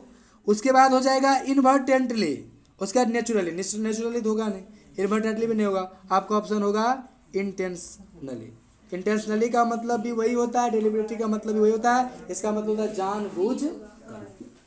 अगर एग्जाम में आ गया तो ये बनाना, दोसर आ गया तो मालूम है तो बनाना, नहीं तो छोड़ देना। आगे बढ़ो। We walked home dash the park. ध्यान से सुनिए, choose the correct option. Walked मतलब क्या है, वर्ब का दूसरा फॉर्म। तो यहाँ पर बताओ क्या होगा, थ्रू। थ्रू मतलब क्या होता है, फेंकना। थ्रो मतलब भी फेंकना, थ्रोन मतलब भी फेंकना। तो क्या यहाँ पर फेंकोगे घर को, यहाँ थ्रू मतलब केस, मतलब क्या कहते हैं उसको, क्रॉस, इधर से इधर जाना। तो we walked home, we walked home मैंने घर गया, डैश द पार्क, पार्क से होकर, यानी थ्रू होगा यहाँ पर, THROUGH, यानी ऑप्शन नंबर बी। बात समझ में आ गया। आगे बढ़ो। देखिए एक यहाँ पर बहुत सुंदर कंसेप्ट है, एग्जाम में आए तो बना देना, ना आए तो भी बना देना। ध्यान से देखो, नो सूनर डिड द रोग see the police dash he appeared. ध्यान से सुनो, यहाँ लॉजिक वाला क्वेश्चन है, पढ़ाए भी है कई बार। सबसे पहले तो टेंस सीक्वेंस देख लो, यहाँ उससे कोई मतलब नहीं, इस साइड भी पास्ट है, इस साइड भी पास्ट है, इसमें कोई कंफ्यूजन नहीं। टेंस में ऑप्शन भी नहीं है, ऑप्शन है आपको प्रीपोजिशन में। तो बताओ कौन सा प्रीपोजिशन होगा। कभी भी सेंटेंस में अगर नो सूनर आ जाए, जो प्रीपोजिशन बढ़िया से पढ़ा है वो इस कंसेप्ट को जानता है। तो नो सूनर के साथ ध्यान लगता है THAN, देन THAN, स्पेलिंग ध्यान रखना, THAN देन। इसलिए ऑप्शन नंबर कौन सा सही होगा, सी। नो सूनर जो प्रीपोजिशन का पहला क्लास क्या होगा मेरा, शुरू से 11-15 दिन का क्लास है, तो उसको ये बात बताए थे, नो सूनर दैट, समझ गया। अन्यथा इसमें भी होगा, खैर अभी देख लिया, समझ। नो सूनर आया एक मिनट के THAN दैट, आँख खोलना नहीं। आगे बढ़ो। We labour hard so that we dash pass. ध्यान से सुनो, अगर मतलब वी लेबर हार्ड, हम मेहनत करते हैं। सो डैट आ गया, देख लो। तो सो डैट के साथ क्या लगता है? अब रिकॉर्डिंग बंद करके डंडा मारेंगे। सो डैट के साथ क्या लगता है? मैं लगता है। देख लो ठीक से, तो लोग मार खाएगी। सो डैट के साथ में लगता है, कुड लगता है। बताए भी थे, प्रैक्टिस भी तो किया करवाए थे। तो सो डैट के साथ क्या लगता है? कुड लगता है, ध्यान रखिएगा। आगे बढ़ो। Choose the correct spelling. अब स्पेलिंग चूज करो, कौन सा सही होगा? इसका ऑप्शन बिल्कुल सही होगा डी, यानी इलिसाइट, इलिसिट। अब इलिसिट मतलब क्या होता है? अवैध। कहीं अपना लिख लो, अवैध होता है इलिसिट मतलब, अवैध का अर्थ हो अवैध। आगे बढ़ो। Lose heart, correct meaning. Lose heart एक फ्रेज है, इसका करेक्ट मीनिंग बताओ। Become desperate, become angry, become discouraged या बिकम फील सैड। क्या होगा इसमें? ऑप्शन नंबर डी करेक्ट होगा, यानी कि बिकम डिस्करेज्ड। किसी को क्या कर देना, मतलब किसी को नहीं कर देना, खुद हो जाना, डिस्करेज हो जाना, हतोत्साहित हो जाना। समझ गए? हतोत्साहित हो जाना। तो यहाँ पर हो जाएगा 33 का डी ऑप्शन। आगे बढ़ो। अगला है I don't dash my new science teacher. तो चूज द करेक्ट ऑप्शन। बताओ, गेट अप होगा, गेट ओवर, गेट इन या get on with. I don't dash my new teacher. तो कभी भी ध्यान रखिएगा, गेट के साथ हर हमेशा कौन सा प्रीपोजिशन लगता है? Up, get up. याद भी करवाए थे, ध्यान रखिएगा। किस में याद करवाए थे? जिरंड वाला जो कुछ 2 पेज का पेपर दे तो उसमें भी है, गेट के साथ आप लगता है गेट अप। चलिए आगे बढ़िए। तो ऑप्शन नंबर ए ऑप्शन बिल्कुल क्या हो जाएगा? करेक्ट। आगे देखो। आई डाउंट डैश माई, ये तो हो गया है। 31, 31 में क्या होगा? पढ़ो फटाफट। A workman who feeds and repairs pipes is called. ये एक क्या कहता है? अनेक शब्दों का एक शब्द, यानी एक सेंटेंस के एक शब्द में जवाब देना है। कहता है उस आदमी का नाम बताओ जो फिट करता है या रिपेयर करता है पाइप को। उसे क्या कहते हैं? नहीं, मैकेनिक नहीं कहते, मैकेनिक मशीन ठीक करता है, प्लम्बर कहते हैं। प्लम्बर जानते हो? वो घर में जो अभी तुम लोग अपने गांव घर में नहीं लगाते हो, टूटी उटी लगता है ना, जब आप बाहर जाओगे तो वहाँ टूटी उटी लगता है। गांव में भी बहुत जगह जहाँ पर अच्छा घर बन गया अपना लगाता है, तो नल, नल जिसको कहते हैं, तो उसमें जो पाइप टूट फूट जाता है कहते तो प्लम्बर को बुला करके उसको ठीक कराया जाता है। इसीलिए ऑप्शन नंबर प्लम्बर सही होगा। आगे बढ़ो। ब्लैक स्मिथ सोनार हो अथी लोहार होता है। टेक्नोक्राफ्ट वो टेक्निकल वाली बात है, इसीलिए प्लम्बर होगा। आगे बढ़ो। They wanted to win, they worked hard. यहाँ भी कॉम्बिनेशन ऑफ सेंटेंस देख लो। They worked hard to win, ध्यान से सुनिएगा। कहता है कि दे वांटेड टू विन, वे जीतना चाहता था। हाँ, दे वर्कड हार्ड, इसीलिए वो मेहनत किया था। तो अब यहाँ पर देखो बिकॉज है कि सो है कि क्या है, वो ध्यान दो। तो दे इसमें कॉमन हो जाएगा, दे का दे। अब वांटेड है तो they work hard to win, बिल्कुल सही है।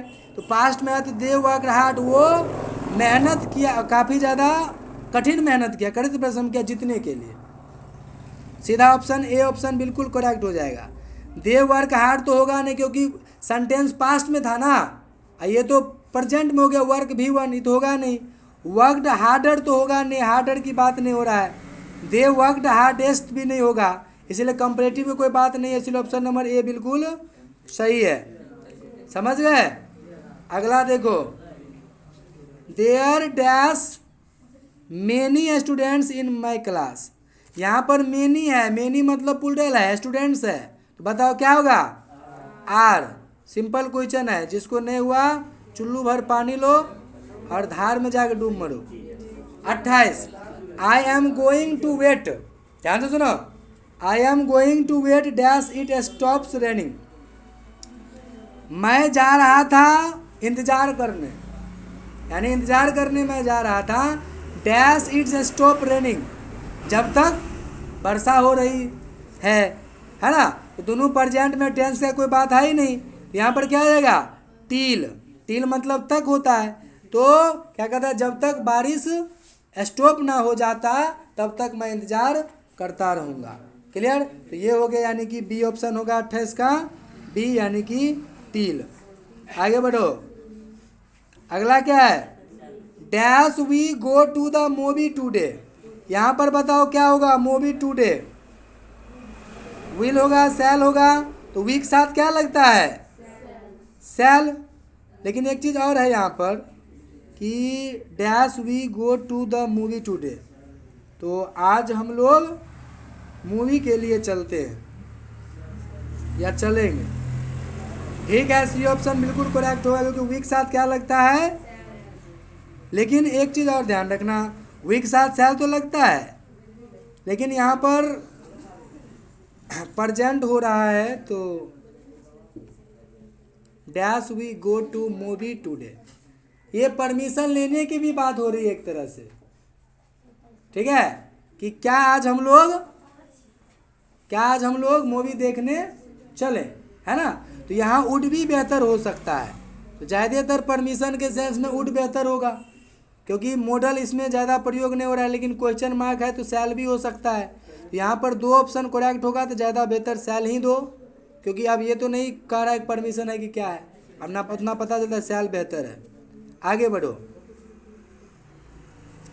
There are a dash eggs in the basket.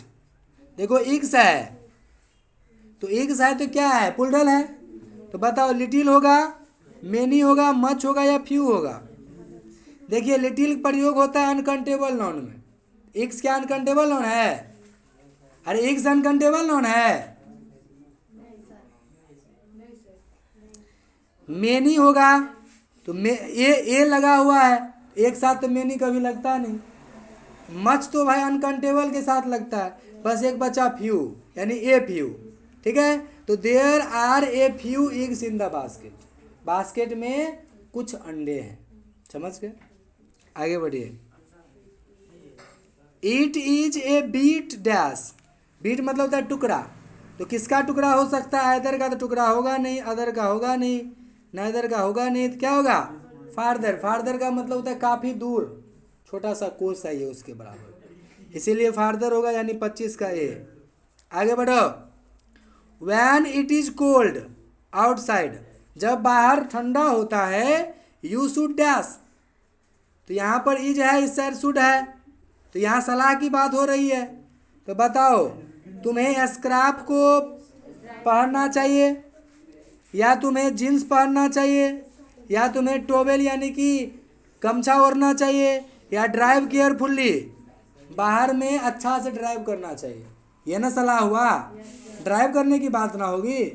कपड़ा पहनना हो तो उन लोगों को भी पता है ठंडी है कपड़ा पहनो, लेकिन तुम्हें सलाह कौन क्या देगा, भाई बाहर जा रहे हो कपड़ा तपड़ा तो पहने ही रहो, साथ साथ ड्राइव केयरफुल्ली करना, क्योंकि बाहर बहुत ठंडे है।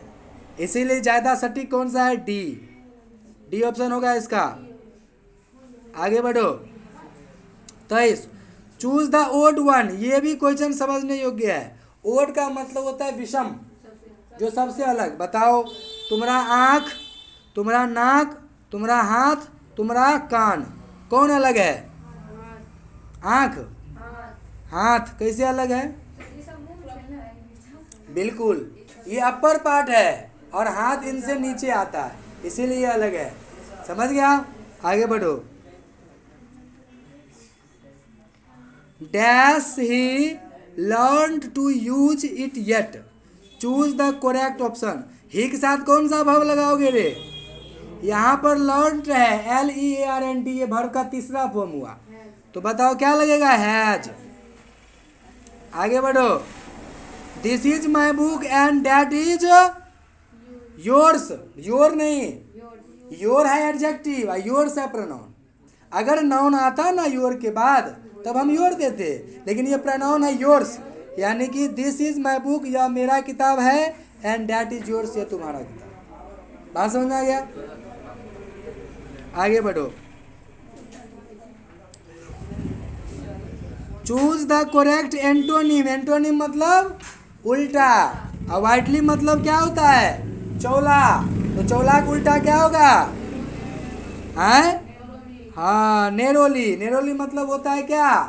संकुचित। अवॉइडली मतलब विस्तार। इसीलिए ऑप्शन नंबर बी बिल्कुल करेक्ट होगा। आगे देखो, चूज द करेक्ट सेंटेंस। अब ये तो भाई करेक्ट करो, आसान है। I prefer coffee to tea. क्या तुम कॉफ़ी से टी पसंद मतलब टी प्रीफर करोगे? या I prefer coffee for tea, यानी चाय के लिए तू कॉफ़ी प्रीफर करोगे? या I prefer coffee than tea, क्या प्रयोग करोगे? मतलब टी से ज़्यादा प्रीफर क्या करोगे तुम? कॉफ़ी। टी पसंद है कि कॉफ़ी? ज़्यादातर आंसर है कॉफ़ी।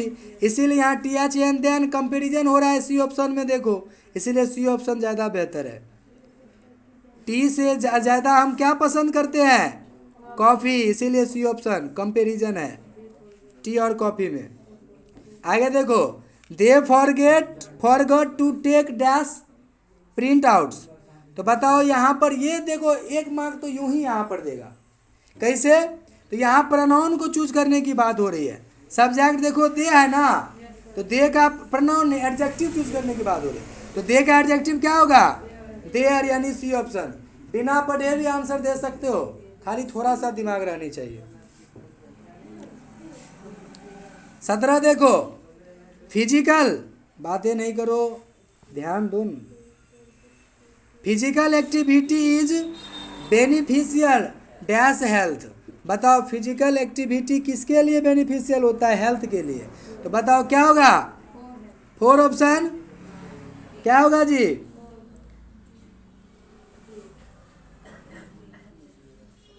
फोर तो होगा, ठीक है। तो फिजिकल एक्टिविटी किसके लिए बेनिफिट है? हेल्थ के लिए। चलिए आगे बढ़िए। वी मस्ट, ध्यान से सुनो, we must lock the doors. हमें डोर्स को अवश्य ही बंद कर देनी चाहिए, ठीक है। Choose the correct option. देखो ये क्या है? Question tag.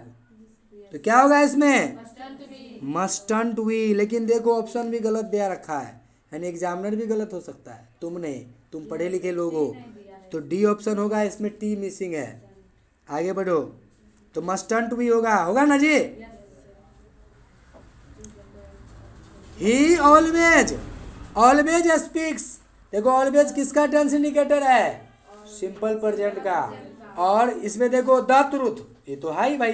तो ही always speak the truth, universal truth है, तो द होगा। आगे बढ़ो, ये तो रटल सेंटेंस था। ही वांटेड दिस अरेंजमेंट इन, वो अरेंजमेंट किसका करना चाहते हैं? तो ब्लैक एंड व्हाइट का। अब यहाँ तुम लोगों को दिमाग पड़ने वाला नहीं है कि ये ब्लैक एंड व्हाइट क्यों होगा, लेकिन अब पड़ेगा। अब ध्यान से सुनो, कहीं एग्जाम में पूछ ना दे।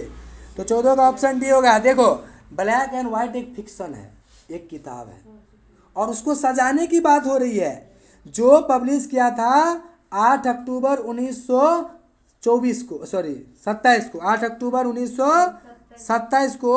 और इसका लेखक है डोरोथी पार्कर। ये भी एग्जाम में पूछ सकता है, ब्लैक एंड व्हाइट का लेखक कौन है? तो डोरोथी पार्कर। समझ गए? स्पेलिंग DOROTHY और PARKER, डोरोथी पार्कर। समझ गए ना? इसीलिए ब्लैक एंड व्हाइट एक बुक है जिसको सजाने की बात की जा रही है। क्लियर? आगे बढ़ो। 13, चूज द करेक्टली स्पेल्ड। ये बताओ रे सब, कौन सा स्पेलिंग सही लग रहा है? ग्रीवेंस या ग्रीवियंस या ग्रीवेंस, बताओ क्या होगा? एक चीज ध्यान रखना, कभी भी अगर आई वाला में आ जाए ना कंफ्यूजन, तो ज़्यादातर तुम आई वाला में जाना, आई वाला में जाना, ये ज़्यादातर सही होता है। देख लो तो डबल वॉवेल है ना, कौन में है? आई, ए में है आई, है ना जी। इसीलिए ए ऑप्शन करेक्ट होगा। जैसे फॉरेन देखो, उसमें भी आई, ORIEGN होता है ना जी। ये ऑप्शन ज़्यादा करेक्ट होता है। खैर इसका मतलब मैं समझा दूँ तो कंसेप्ट से। तो ग्रेडियंस का मतलब क्या होता है? तो ग्रेडियंस का मतलब होता है कि कितना है 13 का ना ग्रेडियंस, इसको अभी माइंड में नहीं आ रहा है, इसे सर्च कर लेना, ठीक है। तो ग्रेडियंस स्पेलिंग सही है, ठीक है, GRIEVANC। कई बार क्वेश्चन में रिसीव पूछेगा, डिसीव पूछेगा, रिसीव, डिसीव, कॉन्क्रीव, ग्रीवेंस, ये आई वाला जो है ना ज़्यादा सही होता है अभी तक में, ध्यान रखिएगा। आगे बढ़ो। अब ये जिनसे नहीं बना डंडा खाओगे। बताओ। He said that Raveena had a car. बताओ बताओ। Choose the correct direct narration. देखो सेड है तो सबसे पहले तो रिपोर्टिंग वर्ब भी सेड ही होगा। देखो सेड कई कई में है, ए में नहीं है कट गया, बी में नहीं है कट गया, डी में नहीं है कट गया। ऑप्शन नंबर कौन सही है? दिमाग लगा बताओ। तुम जो बनाने बैठोगे तो दिमाग लगेगा कि नहीं लगेगा? ऑप्शन देखो भाई, स्मार्ट तरीका से अपनाओ, स्मार्ट बनो। चलिए, we we are looking forward dash museum. ये बात ध्यान रखिएगा, लुकिंग फॉरवर्ड, फॉरवर्ड एक ऐसा है जिसके साथ वर्ब का चौथा फॉर्म यानी जिरंड लेता है अपने साथ ही, इसीलिए विजिटिंग होगा। विजिट वाला है, विजिटिंग दे देना एग्जाम में भी, कोई दिक्कत नहीं है। आगे बढ़ो। Is that cup dash, choose the correct option. Is that cup बताओ, देम होगा क्या, हिज होगा या दे होगा या सी होगा? सी का होगा। देखो क्या है, इज डैट कप, क्या यह कप डैश है तुम्हारा है या हिज? तुम्हारा तो है नहीं, योर्स, हिज होगा इसमें, उसका है। और ये क्या है, प्रोनाउन का यूज है। बताओ प्रोनाउन में मिस्टेक कर रहे हो, ध्यान से सुनो, आगे बढ़ो। There are beautiful coconuts trees dash the river. देखिए रिवर कैसा होता है, एकदम सीधा होता है ऐसे करके, और पेड़ सब उनके बगल में रहता है कि नहीं रहता है? इसीलिए अलोंग होगा यहाँ पर, सीधे, इनटू नहीं। रिवर में पेड़ नहीं रहता, ओवर नहीं रहता, एट पर भी नहीं रहता, अलोंग रहता है साइड में। और मैं बताया था चित्रपाठ के प्रीपोजिशन में भी ऐसा चित्र भी बना था, 3 गो चित्र था, एगो बस का, एगो रास्ता का, सब बताए थे। अब नहीं याद है तो तुम लोग जानो, लेकिन याद बिल्कुल आसान है, ये अलोंग होगा। आगे बढ़ो। अगला क्वेश्चन है, Prakash dash at home for an hour but Jaya could not reach on time. कहते हैं कि प्रकाश जो है वो 1 घंटा के लिए कहाँ है, कहाँ मतलब कहाँ था जी, घर पे, लेकिन जया नहीं आ सकी टाइम पर। तो तुम बताओ इसमें क्या होगा, प्रकाश इज वेटिंग या had been waiting, will be waiting या हैव वेटिंग? इसको कैसे पता करोगे? इस साइड कुड दिया है, कुड दिया यानी पास्ट दिया है, पास्ट दिया है, कुड दिया है, इस साइड हैड बीन ना होगा रे, हैं? तो 8 का आंसर क्या होगा? शी। 1 मिनट, नहीं, ठीक है बी। अब ये कैसे भी है, मैं ट्रिक में भी बताया था, अगर इस साइड हैड आए तो उस साइड कुड होगा। बताए थे कि नहीं बताए थे? नहीं तो उड होगा, या उड तो है नहीं तो कुड होगा। इस साइड कुड है, इस साइड हैड होगा। और सीधी बात, इस साइड पास्ट है, इस साइड पास्ट होगा। बाद बाकी 3 ऑप्शन तो यही फर्क है, तो इस साइड पास्ट होगा, मतलब पास्ट यही है, और कोनो पास्ट है ही नहीं। 7 नंबर देखो, choose the correct sentence. Sentence choose करो। I did my work quick, I did my work very quick, I did my work quickly, या I did work my quick? बताओ। क्विकली होगा ना, क्योंकि एडवर्ब का प्रयोग ली लगाकर होता है, और सेंटेंस के लास्ट सेंटेंस के शुरू में होता है, और एल वाई लगा रहता है। इनसे पता चल गया। आगे बढ़ो। आई डैश फिनिश्ड, देखो फिनिश्ड वर्ब का तीसरा फॉर्म है, बताओ ऑप्शन कौन सा होगा? हैवेंट होगा, कोई इसमें दिमाग लगाने की जरूरत है ही नहीं। आगे बढ़ो। 5, ही गेव पास्ट हो गया, सजेशन, बताओ वाइज सजेशन होता है क्या? बुद्धि वाला एडवाइस होता है? तो नहीं। ग्रेंट यानी ग्रेंट होता है ना, आभारी वाला एडवाइस कभी नहीं होता। सॉलिड यानी कठोर होता है एडवाइस, कभी नहीं होता। तो क्विक एडवाइस कोई देता है, जल्दी एडवाइस। ध्यान रखना, एडवाइस के साथ quick quick quick quick quick, बस याद रखना। आगे बढ़ो। कांता विल, विल दिया है, मॉडल है, अब मॉडल के साथ वर्ब का पहला फॉर्म चूज करो, क्या होगा? स्कोल्ड होगा, ना स्कोल्डेड, ना हैव स्कोल्डेड, ना स्कोल्डिंग, होगा क्या? स्कोल्ड यानी वर्ब का पहला फॉर्म। आगे बढ़ो। बस 3 क्वेश्चन बाकी है, यार बढ़ाओ नहीं, देख लो। The antonym of denote, sorry denote ने डिमोट, डिमोट का एंटोनिम मतलब उल्टा, सीधी बात। देखो ये मोट दिया है इसमें ना, देखो 3 ऑप्शन में मोट कौन सा है? डी ऑप्शन है, यानी डिमोट यानी प्रोमोट, नहीं था डिमोशन प्रमोशन, ऐसे ही डिमोट और प्रोमोट। यहाँ पर प्रोमोट होगा इंग्लिश के हिसाब से, लेकिन इसका मतलब क्या होता है? 3 नंबर में डिमोट मतलब होता है नीचे पद भेजना, डिमोशन कर देना, पद घटा देना, और प्रोमोशन मतलब प्रोमोट कर देना, किसी चीज़ को बढ़ावा देना। देख लो पहला, दूसरा number question. He asked me when will the baby sleep, choose the correct indirect narration. अब इनडायरेक्ट खोजना है, तो देखो भैया इनडायरेक्ट क्या होगा? आस्क है तो आस्क देखो सब में है कि नहीं है भाई? देखो एक के गो में है, यहीं से पता चल गया। काहे आगे बढ़ेंगे, लेकिन बढ़ेंगे कहीं आगे देख लेंगे सही है कि नहीं, नहीं तो हो सकता है क्वेश्चन दो देल है, क्वेश्चन भी हो सकता है। तो देख लो वैन है तो कोमाइनर की जगह क्या वैन है, द बेबी सब्जेक्ट हो जाएगा, विल उस वुड में चेंज हो जाएगा, स्लीप है स्लीप है, मतलब डी ऑप्शन कंफर्म सही है। डीए को चेक कर लेंगे, जो सही है उसी को चेक कर लेंगे, चारों को नहीं चेक करेंगे, जो सही है उसी को चेक करेंगे, गलत भी हो सकता है ना। आगे बढ़ो, तुक्का मत मारना। सबसे last and final question number 1, ध्यान दो। Your sister had brought the grammar book, क्या है? Passive voice. पेसिव वॉइस क्या हुआ इसका? तो इसमें grammar book, the grammar book object subject बनेगा। देखो द ग्रामर बुक कई में है, पहला में नहीं है, गलत होगा। द ग्रामर बुक बी में है। अब यहाँ पर हैड है तो हैड बीन में चेंज हो जाएगा। देख लो हैड बीन के में इसी में है, B3 अब है प्लस एजेंट, बिल्कुल बी ऑप्शन सही होगा। हो गया। अब सब्जेक्टिव कनी क्या करना है, एक बार झलक देख लो, सब्जेक्टिव झलक देखो।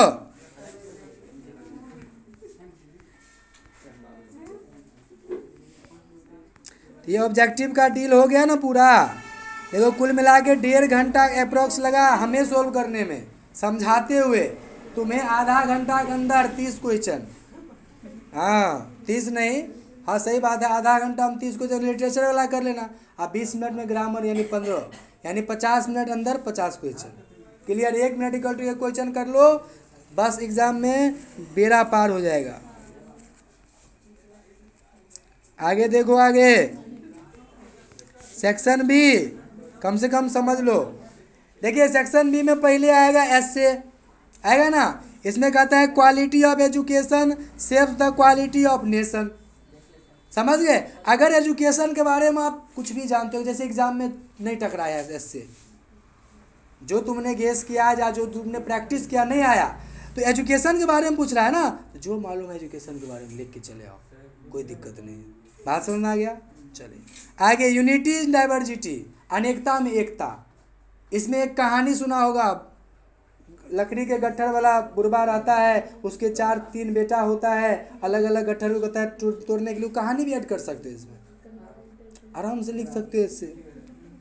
टीचर्स डे कौन नहीं लिख पाएगा, लिखो भाई। आगे बढ़ो, the scene of railway platform. Railway platform जानते हो, कभी गया है? ओकर सीन को एकदम उतार दो अपना कॉपी में, मार्क मिलेगा आपको। ह्यूमन राइट तुम्हारा अधिकार क्या है, 6 मौलिक अधिकार है आपका, उसमें भी लिखना। तो जो भी आप मालूम है ना वो लिख दो। ऐसे कितने मार्क में पूछते हैं? चलो 8 मार्क। एक्सप्लेनेशन में जो जो चैप्टर में गेस किया, जो जो गेस किया उसे कर लो, जितना नोट दिया उतना भी कर लोगे ना, गारंटी आएगा। देख लो, बताओ पहला जो है, When Benji was 21, his mother and father planned and carried out a little share money। तो बेंजी वाला कहीं सुना था? बस हो गया, हमें कहानी का नाम पता चल गया, अपने मन से एक्सप्लेनेशन लिखो। आगे बढ़ो। They chose the English, aware that in spite of many injustice, बताओ इनजस्टिस मतलब आई हैव ड्रीम। आगे बताओ C number, and as we walk. देखो ये 4 मार्क में है, कम से कम 100 शब्दों में आंसर देना पड़ेगा। 100 शब्द में कम से कम, नहीं दोगे मार काट लेगा, सिंपल। आप 3 टाइप में बोले थे, पहले आप पोइट के बारे में, फिर एक्सप्लेनेशन, फिर निष्कर्ष। चलिए आगे बढ़िए। And as we walk we make the pledge that we shall always march ahead. देखो एक चीज़ और है, ये भी आई हैव ड्रीम एक लग रहा है, मार्क 8 आगे आगे बढ़ने की बात हो रही है। खैर इसको कंफर्म कर लेना एक बार। Choosing between barbarism and civilisation, हाँ भारत माई होम में भी प्लेस था, लेकिन इसमें आई हैव ड्रीम में भी था। आगे बढ़ने के बाद आई हैव ड्रीम में ज़्यादा शूट कर रहा है। और दूसरा जो है ना, इसको एक बार देख लेना, अंजादी बताना गलत है। बी में कन्फ्यूजन अब हो गया, क्योंकि दूगो एक्सप्लेनेशन एक एक चैप्टर्स कैसे दे सकता है, दे भी सकता है, लेकिन कंफर्म करेंगे बाद में, रहने दो इसको, बाद में किताब से खोज लेना। You are an idiot he shouted, there is absolutely no future for a boy like you. बताओ क्या होगा इसमें? नहीं समझा? ध्यान से, कहता तुम इडियट हो, ऐसा चिल्लाया उसने, और कहा कि इसका कोई फ्यूचर नहीं है इस लड़का का। द आर्टिस्ट जब लौकी को एकदम करा था, इसका क्या फ्यूचर है, क्योंकि उसकी जानकारी किसी को था नहीं। यहाँ पर यह दिखाता है आर्टिस्ट का एक कला मार देता है समाज के लोग। बताओ दूगो बन गया कि नहीं बन गया? कर लो आराम से, क्या दिक्कत है। अब ये तो हो गई पोइट्री अति की बात, किसकी बात? प्रोज की बात थी। आप पोइट्री में एक्सप्लेनेशन देखो, देख लीजिए मैंने क्या क्या 1 से लेकर के 5 चैप्टर भी कर लोगे ना तो बन जाएगा। देखो एगो दूगो आ गया, एगो आई हैव ड्रीम दूसरा चैप्टर, एगो तो कहानी से भी आ गया। कहानी तो और आसान है, अपना मन से कर सकते हो। समझ आ रहा है कि नहीं आ रहा है? चलिए आगे। एक्सप्लेन एनी वन ही एक्सप्लेन करिए, और इसमें भी 1 नहीं ना था जी, तो दिक्कत क्या है इसमें? तो क्या गुण मिल गया? एगो आई हैव ड्रीम्स आ गया, बना दो उसी को। आगे बढ़ो। पोएम में भी, how often I think of going there to peer through blind eye of window of just listen to frozen air. बताओ इसका क्या होगा? कौन से पोएम का ये लाइन? कहता है कि मुझे कई बार मैं ऐसा सोचता हूँ मैं वहाँ जाऊँ, खिड़की से झांकूँ, और झांकता हूँ तो देखता हूँ सपनों में कि, या मतलब कल्पना में देखता हूँ कि बाहर जो है पूरा फ्रोजन ठंडी ठंडी हवा बह रहा है। यह है ग्रैंड मदर हाउस का। आगे बढ़ो। चलिए फिर भी मैंने बोला 5 तक, देख लो 5 तक आता है कि नहीं। Where are the songs of spring. सीधे चुनौती दे रहा है भाई, हम स्प्रिंग का है, मतलब स्प्रिंग का चर्चा कहाँ है? और टू ऑटम। ये कब का है? जब ऑटम पूछता है जॉन किट से, बताओ ऑटम का सॉन्ग कहाँ है जो स्प्रिंग में है। वही बात है यहाँ पर। Hey where are they think not of fan thou hast thy music too. तुम कहता है तुम ज़्यादा मत सोचो, तुम्हारे पास भी म्यूजिक है। आगे बढ़ो। तो ये भी बन गया। Nor in the hope the world can saw a fitter love for me. ना ही दुनिया मुझे तुमसे ज़्यादा प्यार दिखाएगी। Sweetest love I swore to save my fire from the scene of forgetfulness. बताओ फायर इन, फायर मतलब फायर इन, और एक और में फायर है रे, यूटिलाइजेशन ऑफ फायर, वो है ideas that have help mankind का। चलिए हो गया। लेटर देख लो। Write an application to the head master of your school for 2 days leave. देखो आर्ट्स वाला कितना आसान पूछ दिया, लेकिन इस पर मत फोकस करो, एग्जाम में चेंज कर देगा। हाँ, इसीलिए जितना मैं प्रैक्टिस कराया उस पर ध्यान देना है, इस पे नहीं। तो देखो जो मैं प्रैक्टिस कराया उसमें से आ गया कि नहीं आ गया, सिंपल। तो जो मतलब मैं वरिष्ठ हूँ, समझ गया, मुझे फॉलो करो, एग्जाम तो यूं ही निकल जाएगा, समझ गया। Follow me only on Insta, on the locally, socially, सब तरह से फॉलो कर लो।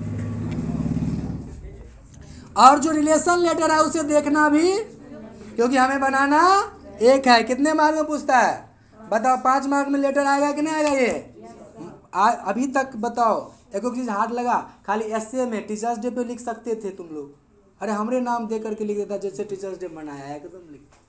और जो फिलोसफी दिया गया टीचर्स डे दिन क्या था, ऐसे ये लिखने के लिए न था, फायदा उठाओ उसका। खैर कोई बात नहीं, इसका प्रैक्टिस और हो जाएगा जो जो नहीं हुआ है। आगे देखो, 5 फॉलोइंग, 5 कोयता है क्वेश्चन आंसर देने के लिए। कितना आंसर देना है? 5 होगा। देखो तुमको जो मैं पढ़ाया हूँ, जो गेस किया हूँ, उसमें से आता है कि नहीं। चलो देखो, what does our civilization depend upon, same science का क्वेश्चन है, उसमें भी यही था। सिविलाइजेशन का है कि नहीं, बन जाएगा कि नहीं बन जाएगा? ये तो बिल्कुल आसान है, रट्टा भी मारा इसका। आगे देखो, what did doctor Zakir Hussain pledge himself, क्या वो अति शपथ लेता है कि नहीं? बताओ बनेगा कि नहीं बनेगा? ये दोनों आराम से बन जाएगा। चलो आगे बढ़ो। How did the under secretary change his appearance to accompany Nanu Kaka. देखो तीसरा लेसन, पहला लेसन, दूसरा लेसन, तीसरा के चौथा में ये है वो लेसन, धरा के दे दिया है question. What are the trials and tribulations Martin Luther King junior talks about. बताओ ये आई हैव ड्रीम का है कि नहीं? कंटिन्यूसली 1 से 5 तक इतना इम्पोर्टेंट था, बताओ सब आ गया कि नहीं आ गया? लेकिन साइंस के लिए अलग होगा, मैं दोनों के लिए अलग अलग बताया था। आगे चलो, how are the autumn and summer related to spring. मन गदगद हो गया, बताओ पोएम में भी वही आया जो मैं गेस किया, अति प्रोज में भी वही आया। Why is Machiavelli turn as a criminal. देखो इसको कौन नहीं याद किया, सब याद किया। Why did the speaker consider the snake a king in exile. चलो ये भी याद किया, लेकिन नहीं आता तो 5 को तो बन गया, अब क्या टेंशन है। Why is Latin no longer in popular use. चलो नहीं बन रहा है, छोड़ दो, नहीं समझ में आया छोड़ दो, क्योंकि 5 को बन गया, एकदम से खुशी खुशी बना खाओगे। और आगे देखो, जिनको पोएट्री प्रोज में नहीं होगा, स्टडी ऑफ इंग्लिश उसका इंतजार कर रहा है फुल मार्क लाने के लिए। देख लो, name 4 countries where English is use as a second language. Time भी कम लगेगा। 4 कंट्री के नाम बताओ जहाँ सेकेंड लैंग्वेज के रूप में प्रयोग होता है। सिंपल है, नाम बता दो। There are 4 countries in which English is use as a second language. 4 का नाम लिख दो, हो गया। 5 का ना, 4 को था, 4 को लिखोगे 5 मार्क मिलेगा। अब क्या चाहिए, टाइम भी कम। Name 2 effects of world wide spread of English. World wide जो स्प्रिट हो रहा है इंग्लिश का, उसका क्या फैक्ट है? टेक्नोलॉजी बढ़ रहा है भाई, नहीं बढ़ रहा है जी। तो अगर नहीं आता तो छोड़ दो, फिर भी 5 को बना के नहीं बना रहे, बताओ। अब 5वां नंबर क्वेश्चन देखो, इसमें भी दिमाग लगाना पड़ेगा। इसमें क्या करोगे, सबसे पहले तो मिलान चिन्ह बना लोगे, बना लिया ना। चलो 11 मिलान चिन्ह बना लोगे। क्वेश्चन नंबर देना मत भूलना, हो सके तो ये प्रश्न भी लिख देना, क्योंकि कम में समझना है। और नहीं अगर तुम क्वेश्चन लिख सकते तो उत्तरे लिख रहा, लेकिन क्वेश्चन नंबर मत भूलना। कैसे क्वेश्चन नंबर लिखोगे? इसमें लिखोगे क्वेश्चन नंबर 5, 5 है ना रे, कौन से बात पे लोग लगा हुआ है। क्वेश्चन नंबर 5 लिखोगे आराम से सजा के, क्योंकि ये कम समय लेगा आपको मार्क बनाने में, मार्क देगा, एक मिस्टेक हुआ मार्क कट लेगा। लिखेंगे क्वेश्चन नंबर 5 के नंबर कौन, सीधा चले आएंगे कहाँ मिलान चिन्ह, डी है, एगो एफ है, तो पहले लिख लो एफ, एफ को मिलान चिन्ह कर लो। जो नए स्टूडेंट है जिनको शुरू से नहीं याद है उसके लिए अपॉर्चुनिटी है ये।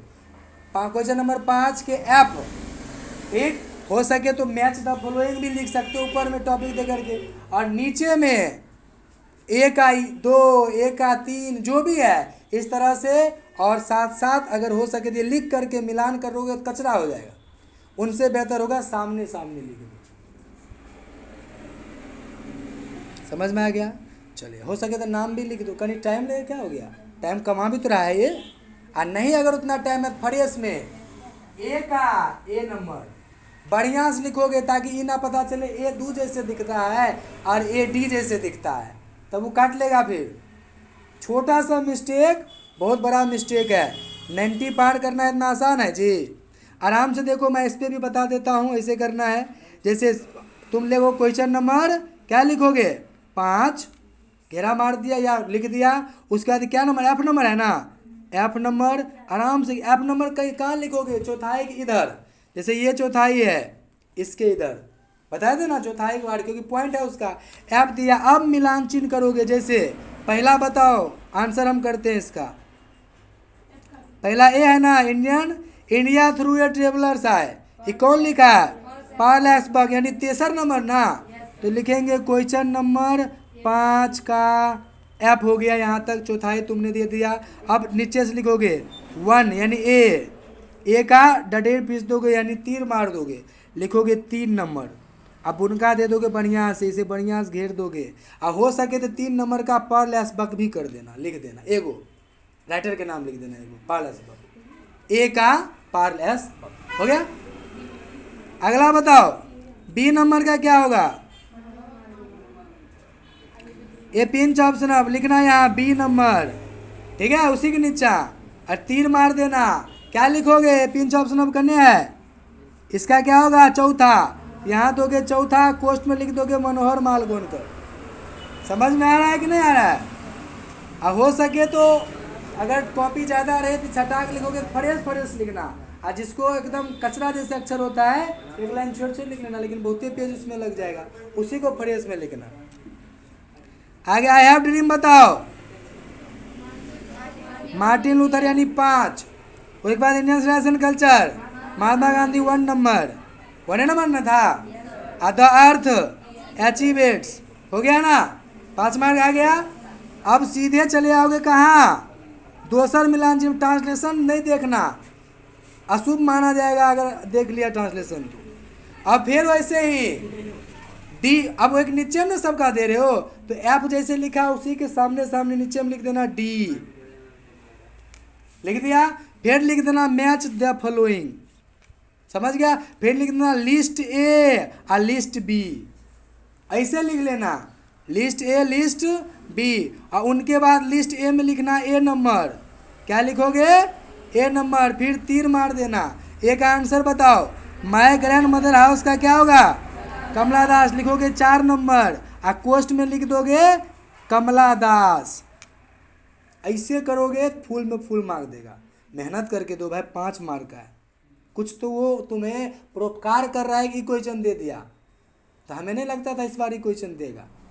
और जब ही दिया ना, झकने देखे 100 क्वेश्चन तो लगा कि नहीं अब बच्चा 90 पार कर सकता है, ठीक है। इसीलिए मेहनत करो खूब ज़्यादा, आगे बढ़ो। अब डायरेक्ट चले आना, जो नयिका बच्चा है वो पोइट्री का समरी नहीं लिखना, जो क्रैश कोर्स में ज्वाइन हुआ है 2-3 महीना पहले, ठीक। तो वो व्यक्ति ना पोइट्री का समरी लिखना ना प्रोज का लिखना, अगर याद है तो पोइट्री का लिख लेना।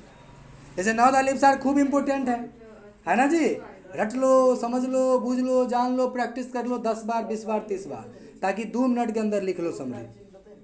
5 मिनट लगेगा समरी लिखने में, कोई बात नहीं, लिख लो।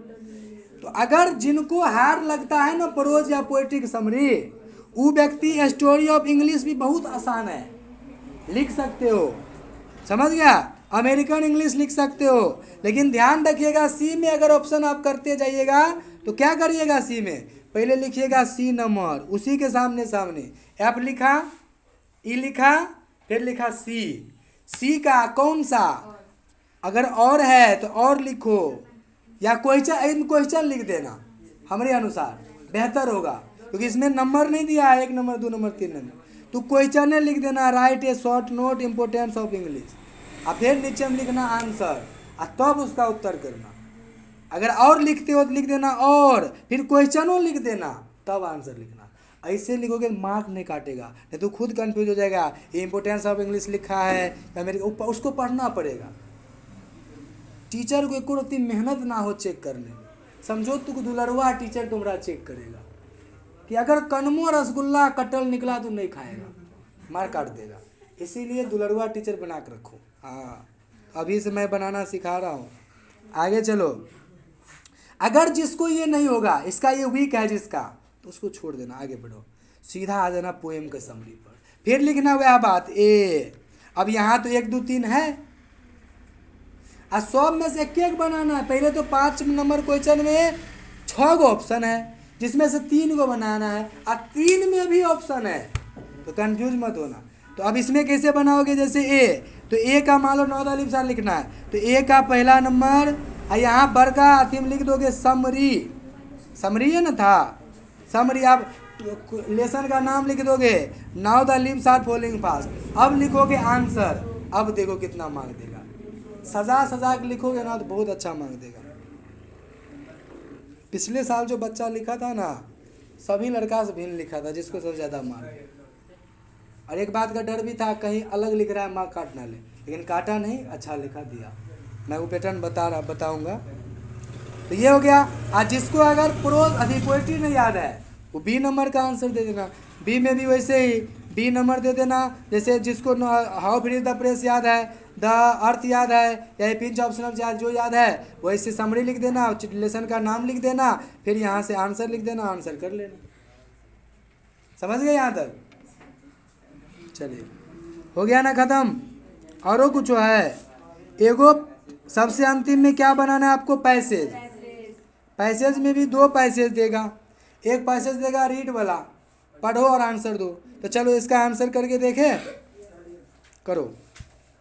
करा है द स्माइल। क्या है? The smile is the best tonic for our mind and body. लेकिन मैंने पैसेज बनाने का ट्रिक बताया था, पहले क्वेश्चन पढ़ लेना। चलो भाई पहले क्वेश्चन पढ़ लेते हैं, ट्रिक अपनाओ, जल्दी टर्म समय नहीं है।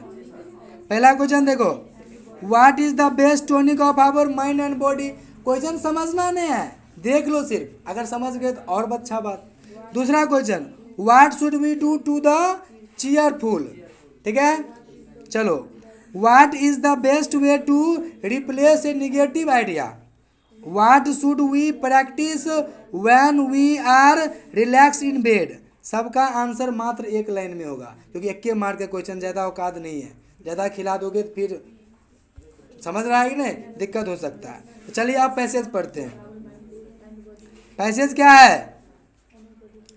The smile is the best tonic for our mind and body. पहला का आंसर हो गया। अब लिख दो आंसर, द स्माइल इज, या होते अपन 1 नंबर दे के छोड़ दो। आगे, it takes 13 muscles to smile. जब स्माइल करते हो तो 30 को मसल काम करता है तुम्हें। ठीक है, 30 को 13 यानी 13। But 43 to be angry. लेकिन 43 को क्या लगता है भाई, एंग्री लगता है। So it is easier to smile and difficult to angry. जब तुम गुस्सा होते हो तो तुम्हारा मसल कितना काम करता है, 43 मसल काम करता है। और जब तुम स्माइल करते हो तो मात्र 13। तो बताओ, हंसना अच्छा है, गुस्सा करना अच्छा है? हंसना अच्छा। आगे बढ़ो। To cheerful, to be cheer, देखो आंसर मिल गया दोसर का, चेयरफुल लिखा है, तो to be cheerful we have to create positive thoughts. हम क्या लिखेंगे, we have to create positive thoughts to be cheerful, या सीधा आंसर लिख दो, to be cheerful we have to positive, मतलब क्रिएट पॉजिटिव थॉट्स। सीधे छाप दो आंसर, बिल्कुल पैसेज आसान पूछता है, बउआ वाला। तो समझ गया एकदम बउआ, 12वीं का है ही नहीं, हम तो कह रहे हैं दूसरा तीसरा वाला बच्चा बनाए। लेकिन इसी टाइप को पूछता है, लेवल देख लो, इसलिए टेंशनाइज नहीं हो। 90 प्लस नहीं आएगा तो फिर गड़बड़ है, फिर पढ़ के कोई फायदे नहीं है। तो 2 का आंसर कर लिया ना। तेसर देखो, what is the best way to replace negative idea. आगे देखो, आगे। ऑन द अदर हैंड की बात करता है दूसर तरीका से, if we constantly think about negative things. अगर हम बार बार नेगेटिव थिंग सोचते हैं, वी फील अनहैप्पी, तो क्या महसूस करते हो? अनहैप्पी। नेगेटिव सोचोगे तो तेरा मतलब खरीदोगे जिलेबी तो रसगुल्ला थोड़े आएगा। सिंपल सी बात है। नेगेटिव सोचोगे तो पॉजिटिव थोड़े आएगा, नेगेटिव आएगा, तो वो तुम्हें अनहैप्पी बनाएगा। So the best way to avoid a negative idea to be replace it with a positive one. So the best way, अच्छा वेड है, to avoid negative idea is a, avoid करना कह रहा है, सीधा आंसर होगा इसका। क्वेश्चन के अनुसार आंसर दे दो। इसमें कैसे दोगे answer? What is the best way है ना, टू रिप्लेस, तो यहाँ लिखेंगे the best way to replace a negative idea to avoid a negative idea. Simple, ऐसे भी दे सकते हो। या अगर नहीं बुझे लाता है तो खाली so that the best idea नहीं कर देना, सीधा कहना यहाँ से सो हटा देना, the best way to avoid a negative idea to replace it with a positive, ऐसे देना आंसर, क्योंकि सो से शुरू नहीं होता है सेंटेंस। समझ में आ रहा है कि नहीं आ रहा है? तो कहीं सेंटेंस के नॉलेज होनी चाहिए ना, ध्यान रखना। 3 को बन गया हंसत खेलत। आगे देखो, what should we practice when we are relax in bed. जब हम बेड पर रिलैक्स करते हैं तो हमें क्या प्रैक्टिस करना चाहिए? तो यहाँ पर क्या लिखा है? When we are relax in bed we should practice putting some cheerful thoughts in our mind. अपने माइंड में खुशी होने का थॉट्स डालिए। सीधी आंसर इसमें दे दो कि व्हाट शुड वी डू है ना, सीधा लिखेंगे इसका आंसर यहाँ से होगा we should practice putting some cheerful thoughts to our mind. समझ गया? या इसका आंसर यहाँ से होगा वैन हटा देना, वैन, हाँ वैन इसमें से हटा देना, दे देना we are relax in bed comma we should practice putting some cheerful thoughts in our mind. बिल्कुल सही होगा, एक भी मार्क नहीं काटेगा। समझ गया? ध्यान रखिए। बताओ कितना देर लगा पूरा क्वेश्चन को सोल्व करने में? मात्र 1 घंटा 46 मिनट। और पैसेज दूसरा जो पैसेज है छोटा करने के लिए उसको लिखना ही नहीं है। समझ गया? अब घर पे प्रैक्टिस कर